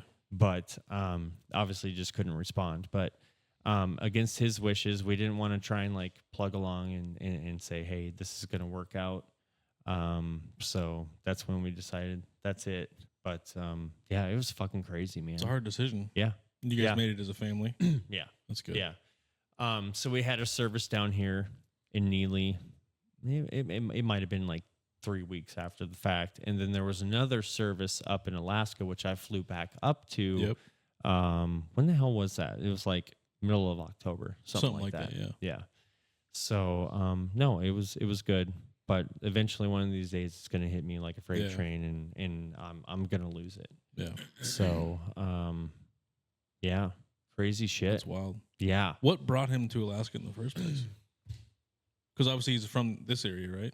So yeah, dad grew up in Clearwater. I want to say he graduated from Neely. Okay. I have no idea. I can never remember how my father and my mother met, but yeah, he was from down here, and then he eventually, so he was military. He started off Army and then went to Air Force. So we were kind of all over the place once my parents got married and stuff, you know, whether it be in Japan, but he started out in Rapid City, South Dakota. I think it's Black Hawk or something, whatever it is up there. Okay. Or Ellsworth Air Force Base. Anyhow. So yeah, it was that. But he always kind of stayed in the military. So he worked up in Anchorage as a civilian, basically doing military work. But I can't exactly remember why the hell he even chose to go up there. I have no idea. Was that what? I don't want to get into that a whole lot. You used to visit him a lot, right? I did, yeah. Yeah. Yeah, I would make sure once we finally started to try and like repair the relationship because of lost time and things like that. How long was that? Oh, like geez. the lost time type of friend? Because you and I have a similar situation where, you know, I've got a father that I don't even speak to. Initially, I think it was like, now that I think about it, it doesn't seem like a lot, but it felt like a fucking lifetime at that point in time. I want to say close to like 6 or 7 years. Okay. Yeah. Which is it's a long time. And that was when I was growing up. Like this was preteen into a teenager. Right. And some time went through again, but we stayed in contact. But I hadn't seen him again probably for like another 4, 5, 6 years after that. But So we were working on it, and every 2 or 3 years or so, I would go up there, or he'd be down here. So we made sure that we got to spend some time together and stuff like that. So, it was pretty good there at the end. It's good. Yeah, It's good to hear. Yeah, Thanks for talking about that. yeah. I didn't not a know. I problem. didn't know how it was going to go. And obviously, you said you haven't fully processed it yet, so I get that. Yeah, It's a hard thing. I've heard from other people like you don't really realize it until a big holiday comes by, where you're like, Might not even be a holiday. It could so and just so be, didn't text me, and then you're just like, boom. could be that, or it could be Yeah. if you were thinking about, oh, I might think about going somewhere, and Alaska could be one of the places. Like, oh, I don't have anybody there anymore. Yeah. Kind of thing. Yeah, I mean, I did my grieving up there when everything was going on, but any time after that, and since I've been down, I just refuse to believe that it even happened. Yeah. And maybe that's why I'm just denying it. I'm in denial at this point. I know one day it's gonna come through and it's gonna hit me like a shitstorm. Well, if it does, you can call me. We can Sure. we can get through Sure. it. We can get through it together. Yeah. Yeah. So we'll move past that. I'm sure we'll talk about it again at some Yeah, point. definitely. You'll probably be back on the podcast anyway. That'd be cool. We're gonna get into so we used to do federal questions that would get into like the election coming up and things like that. Well, obviously it's over. Is it over? Well, we'll see. We're not. He hasn't been inaugurated yet, so we'll see what happens. But now that the election is over, what are you most looking forward to going into the next 4 years? Oh man. Make America Great Again, Part 2. I think he says things and he does. Yeah. I'm excited to see what this brings. Is he the most prime candidate? Probably not. But then when was it?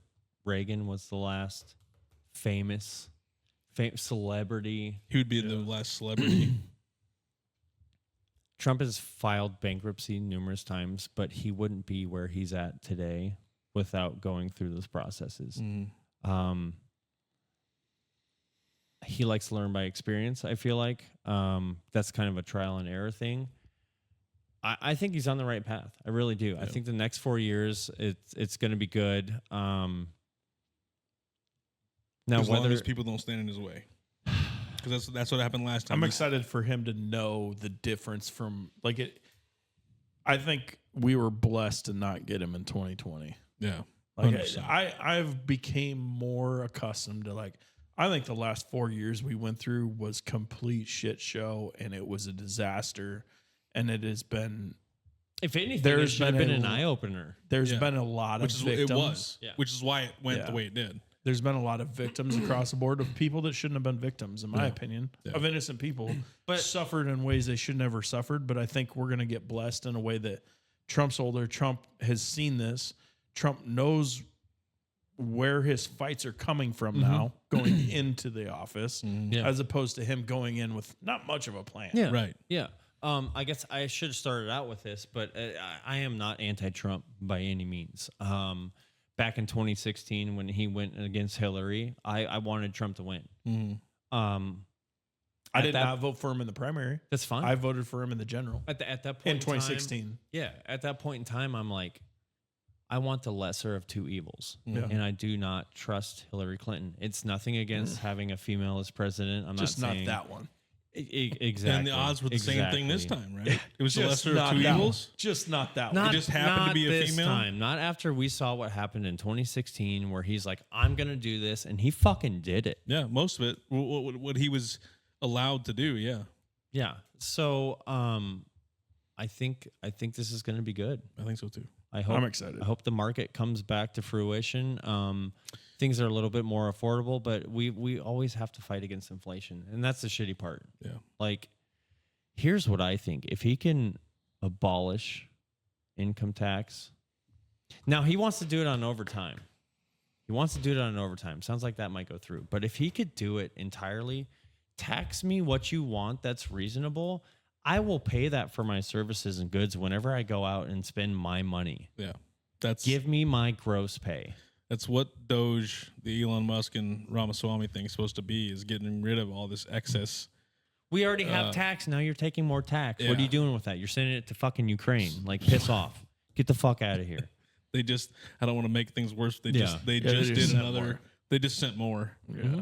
Just today. We just keep getting Today? We just keep Again? We keep Again. going into Like debt. another 700 billion? Because that just happened last week. I saw 50 billion. How much are us Americans putting into that for income tax every Ukraine, year? and that's not just Ukraine. So this Well, I know, but Yeah. how much are we contributing each Too year as much. Americans? too much to fight other people's wars. 15 billion. Too much. It's too much. So if we're doing income taxes and fucking sales tax and property tax, all this fucking we're tax, fucked coming and going, and then we're fucked to own property. We're fucked to own anything. and we're still going into debt. yeah. Then And the other problem with, like you'd say, we're fighting inflation is because they're like, they're not taking tax money to do this. They're just printing more money to send the money over there. And that creates inflation. Like that's where the inflation's coming from. and everyone goes, why don't you just print more money? It's like, That's what causes what's happening. Money printer go. yeah. So that's my view. I look forward to the next 4 years. I feel like he's going to do a hell of a job. Now, if you ask market people, the market has done well through this whole Which time.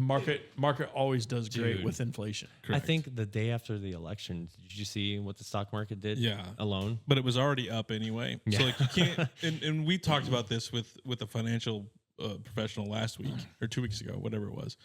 And you know, he said Stock markets is fake money. yeah, Like it's all. and it's also not the average American that has money in it. They may have a 401k or they may have whatever. But how much of a share is it? Is it like a quarter Right. of a share? Is it? And they're you know? right. Or the problem is that money that's in there, what's your buying power for that once it becomes cash? Correct. Like, yeah, you Correct. can buy, your stock is going high. Like your stock market is increasing, but your goods and services that you got to buy with that money Correct. out of the stock market is increasing much higher than what your stock market We're is. not in it for millions of dollars like Yeah. the rich people Yeah. are. So the stock market's always going to be good because the rich people are doing what they do and keep Just it that create way. Yeah. more wealth, which is I am not this person that hates millionaires and billionaires. No, It's I don't whatever. hate them at all.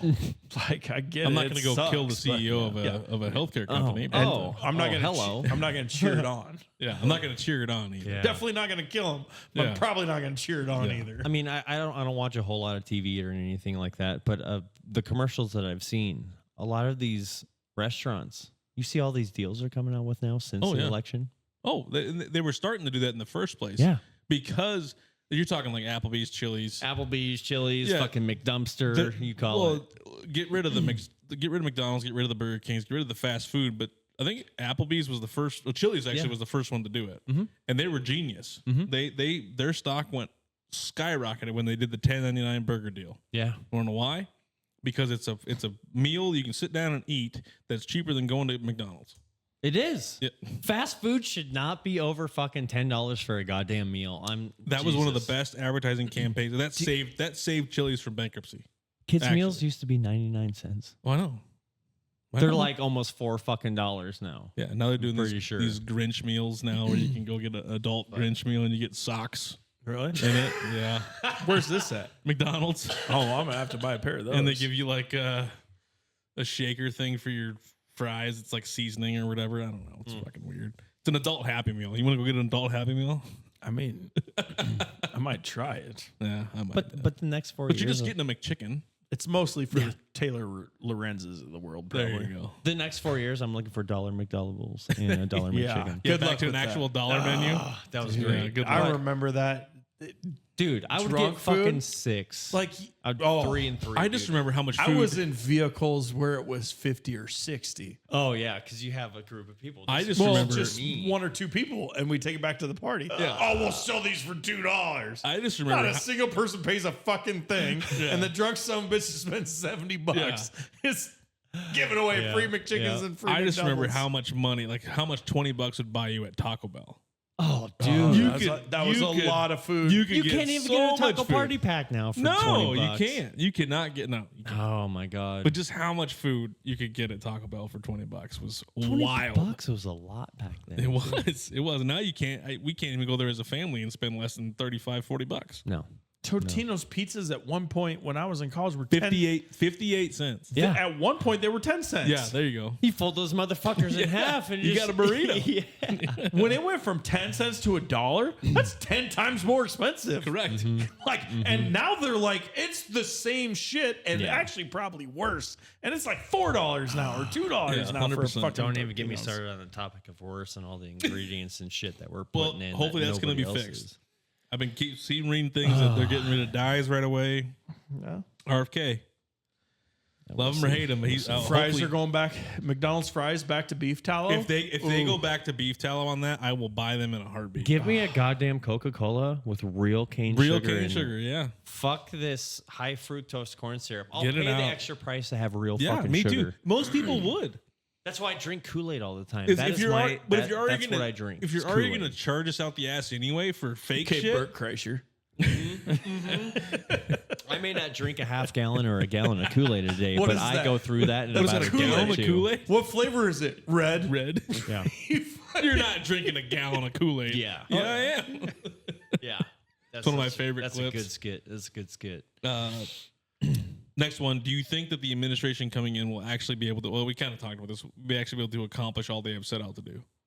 I mean, I don't know much on this other guy, the VP, Mm-hmm. but we'll see.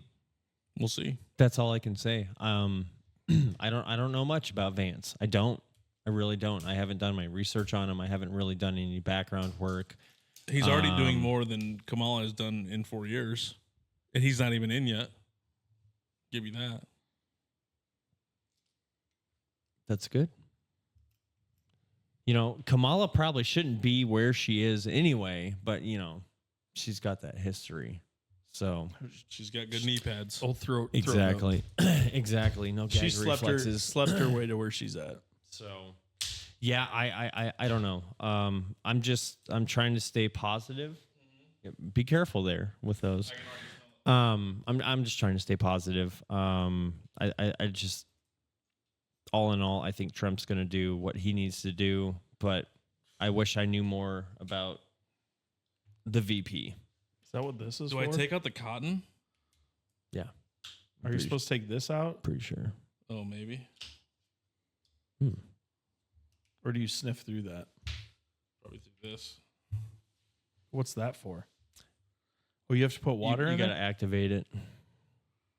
You got to get it ready. You got to get it I moist. can already smell it. Wait, I'm not taking anything out of it. You're not That's supposed so to. I don't weird think. I think idea. you think you just pour some stuff in there and put the lid back on. and give it a little- I literally, I knew as soon as I popped the fucking top that it was gonna be fucked. Give her a little shaky poo.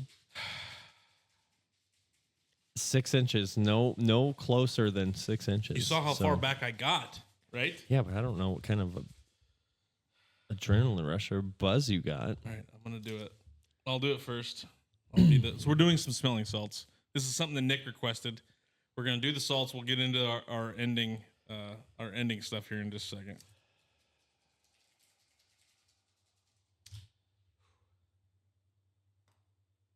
If you don't want to go first, I will. 6 inches. No closer than. You don't have to go to 6. You're closer than 6 inches. You're like 4. Bring it down to your chin. Is it It's not that bad. is it bunk? Is it a bad batch? He just took like 4 or 5 like Yeah, full it's- breaths of that shit. I think it's broken. Why did it spill?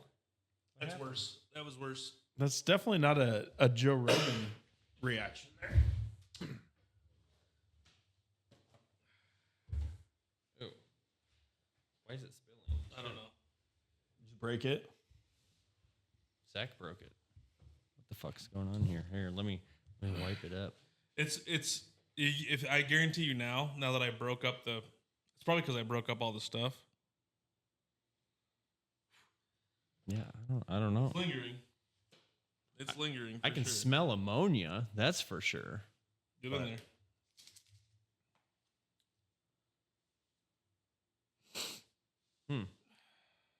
That's just like smelling like straight ammonia. Yeah, pretty much. Yeah, I don't know. Maybe I got a bad batch. Are they overacting? Or is that what's going on? I don't know. Maybe I got a bad batch. Man, I'd be like, this. I feel like you guys are faking it just to say, hey, it's Why not would real I? that Why bad. would I No. fake that? I was hoping for the reaction of like Joe. Yeah, Rogan, I wanted. like, I wanted to have the same. I can see it. I'll get in there.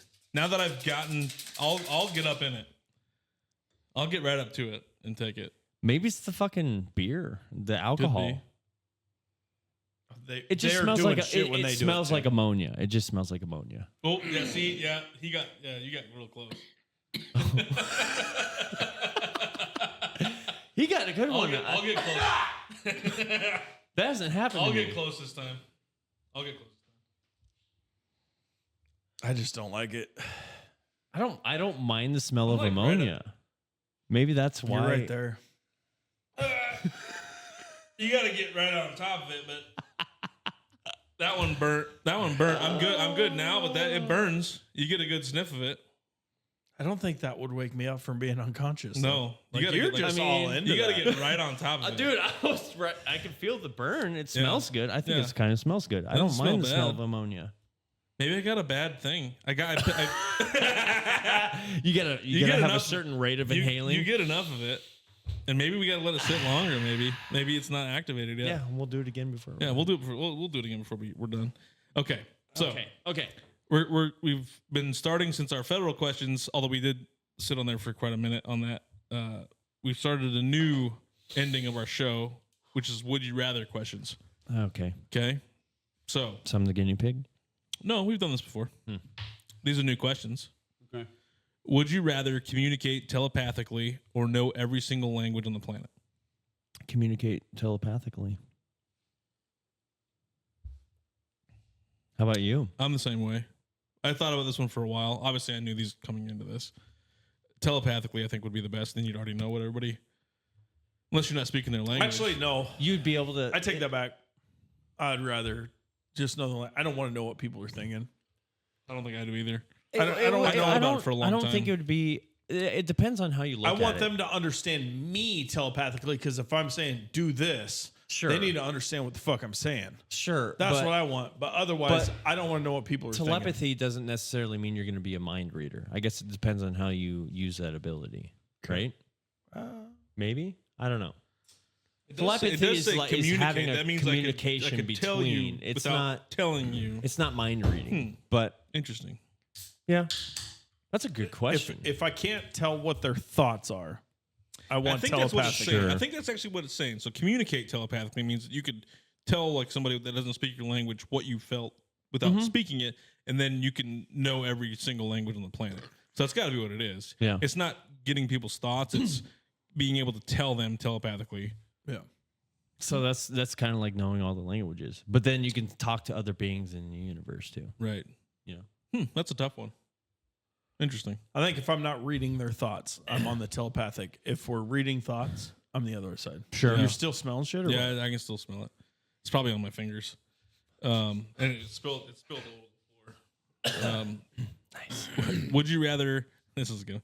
Would you rather uncontrollably break into song or unexpectedly lose your voice? Song. Voice. I was song, 100% song. I I break into song anyway. Oh, I know. I'm already flexing. Like I already do that. Sometimes I might sing something. I flex to, the like, golden stub my pipes all the toe, but- time. So Yeah, I don't know. Probably voice. I don't know. Yeah. Yeah. Even if you're just like You're just like streaming, being- you just randomly just lose your voice. Yeah. You're fine with that? Yeah. I'd much rather break into song, 100%. Mike Wazowski. Lose your sight or your memories. That's a tough one. Would I Sight, rather sight. lose my sight or my memory? I think I'm with Vance. I'm sight too. Sight. I would hate to lose my memories.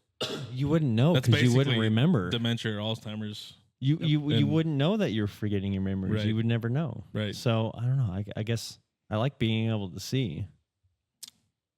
But if you've seen, you can still.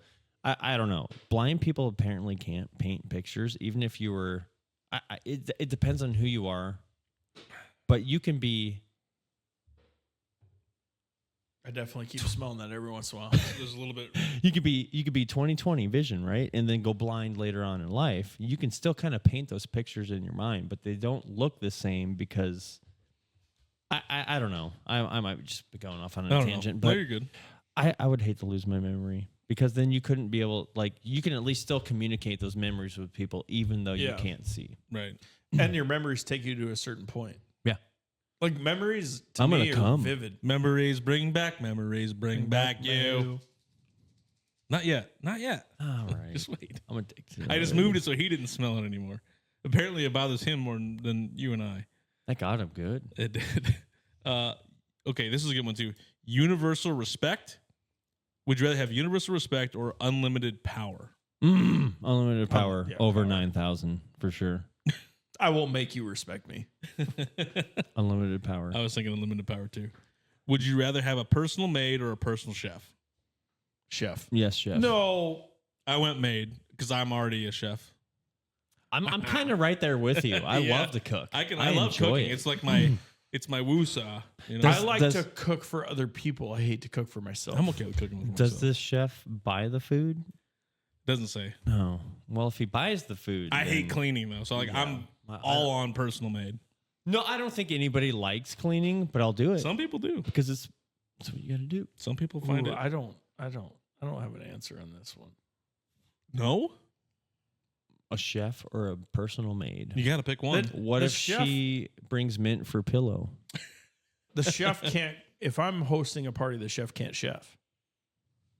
That's fine. You can, But I you, hate you can cooking. give them the I day hate off. cooking for How myself. many chefs can a chef chef if a chef Well, if could the chef can chef, the chef better not chef because the chef can't chef. Because I can chef better than the chef can If chef. the chef chefs, then we're chefing, and we're not chefing anymore. I'm probably gonna go. I can cook, so I'm probably gonna go the maid. That's what I was thinking too. I just hate cooking for myself Would you have because rather? I always have leftovers. Yeah. Would you have rather been royalty 1,000 years ago or an average person today? Average I have person no today. fucking choice. Here I am. I'm right here. Today. Yeah, probably today. I was gonna We say are in the same. best time of Yeah. all time. I thought Like, about the 1,000 years. And I was like, maybe I live to 40. Maybe I'm dead already. But maybe I would have been able to live the best life. Could have done whatever I wanted to. maybe you died at 16 as a king. Right. Like, Right. Yeah. This next one's good too. Would you rather have a pause or rewind button? Oof. This is a tough one. It's tough. It's I still didn't I knew about this for the last 6 hours and I still Probably rewind. You want a rewind button. Why? Because if you said something and it's like, oh, fuck, you can have as many retries as you want to try that over again versus pausing and trying to come up with the correct answer, which might end up being wrong anyway. But not necessarily to manipulate things so they work in my favor, but more of like just to see the different outcomes. I feel like you'd based on a redo response. everything though. Yeah. Exactly. You just spend But everything you're doing. you'd be in the same 20-second loop. I like for the the rest of your pause life. button. Yeah. I like the you pause never button. age. I like the pause button.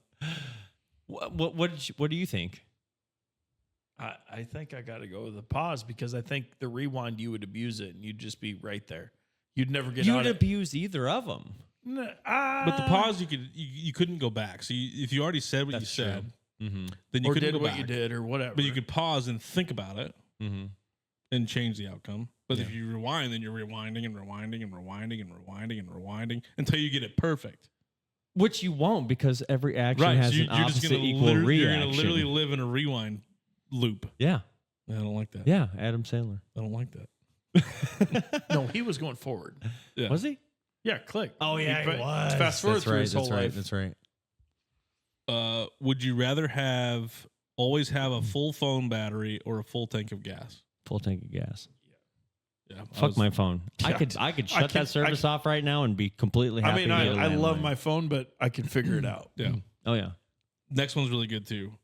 Would you rather get a paper cut every time you turn a page or bite your tongue every time you eat? Oh man. Oh, I'd paper rather cut. cut paper Paper cut. cut. Paper cut. Fucking hate biting. I don't bite my tongue, I bite my cheek. Cheek. Oh, Yeah. So- and that fucker crunches too when you get it good. and a It's like, solid one. So you guys gonna quit reading books then, or touching paper? I'd do it. I'd I would still do do it. it. Right though, or no? What are you guys gonna do? Because what I did, so that is a good point. You get a paper cut I every time asked you this turn a question page. to my colleagues today. It doesn't say that you bite your tongue every time you chew. It just says every time you eat. So once, if you eat 3 meals a day, you're biting your tongue 3 times a day. Fuck But that. if you're dealing with paper, you're getting a paper cut every time No, you only turn if a you're page. turning the page. So only if it's in a book. What if it's all loose leaf paper? Then it's still You're It's still not. turning No, a it's not. page. It's not cutting it. Because if I just got a bunch of papers, I'm not turning a page. I'm just Flipping the moving a bitch paper. over. I'm Yeah. just moving a paper. So if we're gonna it's however place you interpret it. if we're gonna place semantics on the If biting they're the fucking stapled tongue, together, it's still turning the page. well, okay, then I if they're won't not staple. stapled together, No staples. yeah. Okay, how many more do you have left? One more. Okay, I've got one. Okay. All right, Yeah. it's not a would you rather or anything. This is, you guys like science? You should know this. Okay. So, could either of you explain to me what the difference between a molecule and a hormone is? No, I'm not even gonna word. No, I can't. I can Google it. I mean, you could, but what do you know right now? A molecule and a hormone? Mhm. Oh, I've heard this. You can't hear a molecule. Hormone. But you can hear a hormone. I got it before you said it, but Yeah. molecule. Yeah. I was like, It took me a minute. I was thinking "cule" for a second. I was like, Yeah. It and took then I me a thought minute. hormone. I was like, oh, It's like, I've heard this before. I've heard this before. Yeah, I had to say it. Sorry. That's a funny joke. That's a good one. That's a really good one. Last one. Last one. Would you rather take back? So this kind of goes back to the other one because you kind of already said it. Take back anything you say, or hear any conversation that is said about you. I'll take back anything I'd say Yeah. I don't want to hear what people I have don't to either. say I'd because rather- I don't because I don't care. Yeah, I don't care. Exactly. fine. I don't care. I'd rather take back anything I say. Mm-hmm. Yeah. Mhm. But it goes back to the rewind thing. Mm-hmm. Yeah. Yeah. So Yeah. that's what I got. That's the show. Unless you got something else to add. I mean, I think we touched base on a lot of things. Way to use the title of the show. Yeah. I like that. Way to land the plane. Yeah. Like that a lot. That's how we do it. What did you enjoy your time here? Yeah. To give other people Time an did I get idea. here? I got here 4 hours ago, Yeah. and we started probably right around 7. So a solid 3 hours and Mm-hmm. 15 minutes. Yeah, you've been one of our longer ones recently, and I was just talking to Vance while you were in the bathroom. I said we used to have these long conversations because I knew the people that were coming on early, and I knew we could have conversation. And then we've had some recently that we didn't know for sure, only could do with the questions, and some of them didn't elaborate on things. And Sure. yeah, I knew this was going to be a good episode. I mean, I overshare.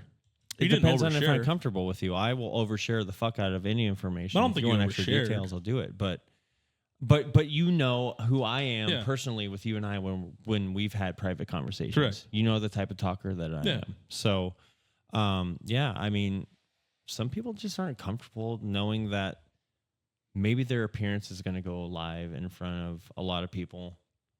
And it's nerve-wracking. It's it is. different. It can be. I'm not that way. The streamer attitude helped us. And then you deal with a lot of people I've always dealt with people. day to day. So, yeah. No, it's good. Yeah. I think this has been a great episode. I think Sure. people are going to like it. If they don't, fuck you. Yeah. Fuck you. Go it's- find something else. It's informative. I think we went through a lot of different things, a lot of different topics. It's been good. I think we should do one last little sniff, see if it's activated more. It's worth it. Give it a shot. Might as well go. Don't spill it. That's, More potent. yep. Should have done that from the get-go. Ooh. How long is this? Just watch the lip. Yeah. That's what she said. Yeah. Mind the gap.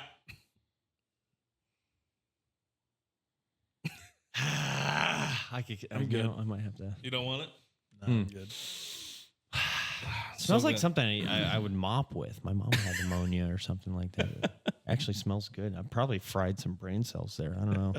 We totally did. I don't need an extra like addiction on the books. So tell people where they can find you for the Midwest IT and things like that. Oh, geez. So Midwest IT would be a Facebook only deal. I don't have Twitter, or X, whatever you want to call it. Don't bother me there. No Instagram. Facebook is where you can find it at. Otherwise, leave a comment on the stream on any platform that you're gonna broadcast this on. We'll get you in contact. And they'll either help me get in contact or you can DM me through Facebook. So and that's PC repair. That's PC building. If you want a brand new PC, he'll build you one nice out of the box. It's networking, all the good stuff. So anyway, thanks to my co-host Vance Sat. Without him, the show would not be what it is. Huge thanks to Nick Wildman. Been waiting a long time to do this with you. Really appreciate you making time to come and hang out and smell some salts and hopefully this will be ripe enough next time I come on. They says you can keep adding 10 milliliters of water and you can keep doing it for a long time. So it's going to stay down here and hopefully it doesn't stink up the whole room. Hell yeah, let's go. But we'll do it again. And evidently I need to get better ones. Because we don't know yet. I mean, how long were these supposed to sit? It didn't say. It says it on. I mean, it says just add 15 milliliters, shake it, and smell it. So maybe we just didn't get the right stuff. Maybe some people are just fucking pussies. Maybe. I don't know. Yeah, fuck Joe Rogan. Yeah, fuck that guy. Again, advertising and good acting. It's like, oh yeah, make it seem like it's really potent. When I don't like faking shit. Like I don't either. If I smell it, and I don't have a reaction. I don't want to fake it. I feel like whatever he took was not what we just did because I've seen we need the ones that you fucking snap open and just. Yeah. He does the bottle too, but I got these off Amazon. He said he wanted to do it. I did it really fast. I didn't do a whole lot of research. That's what I would have done. I just went with the highest rated one, and I didn't want to spend $100 on it. They get up to that. They get up to whatever you want to. These are only like 30. This was 30 for that. For that, Jesus. Yeah. Yeah. Fuck you, Jeff Bezos. Yeah. So I mean, I tried, but yeah. Oh. But yeah, big thanks to you, man. I really appreciate. I really appreciate you coming on, talking all your stuff that you got going on. Yeah. But keep on the lookout for more great episodes, and we'll see you guys next week.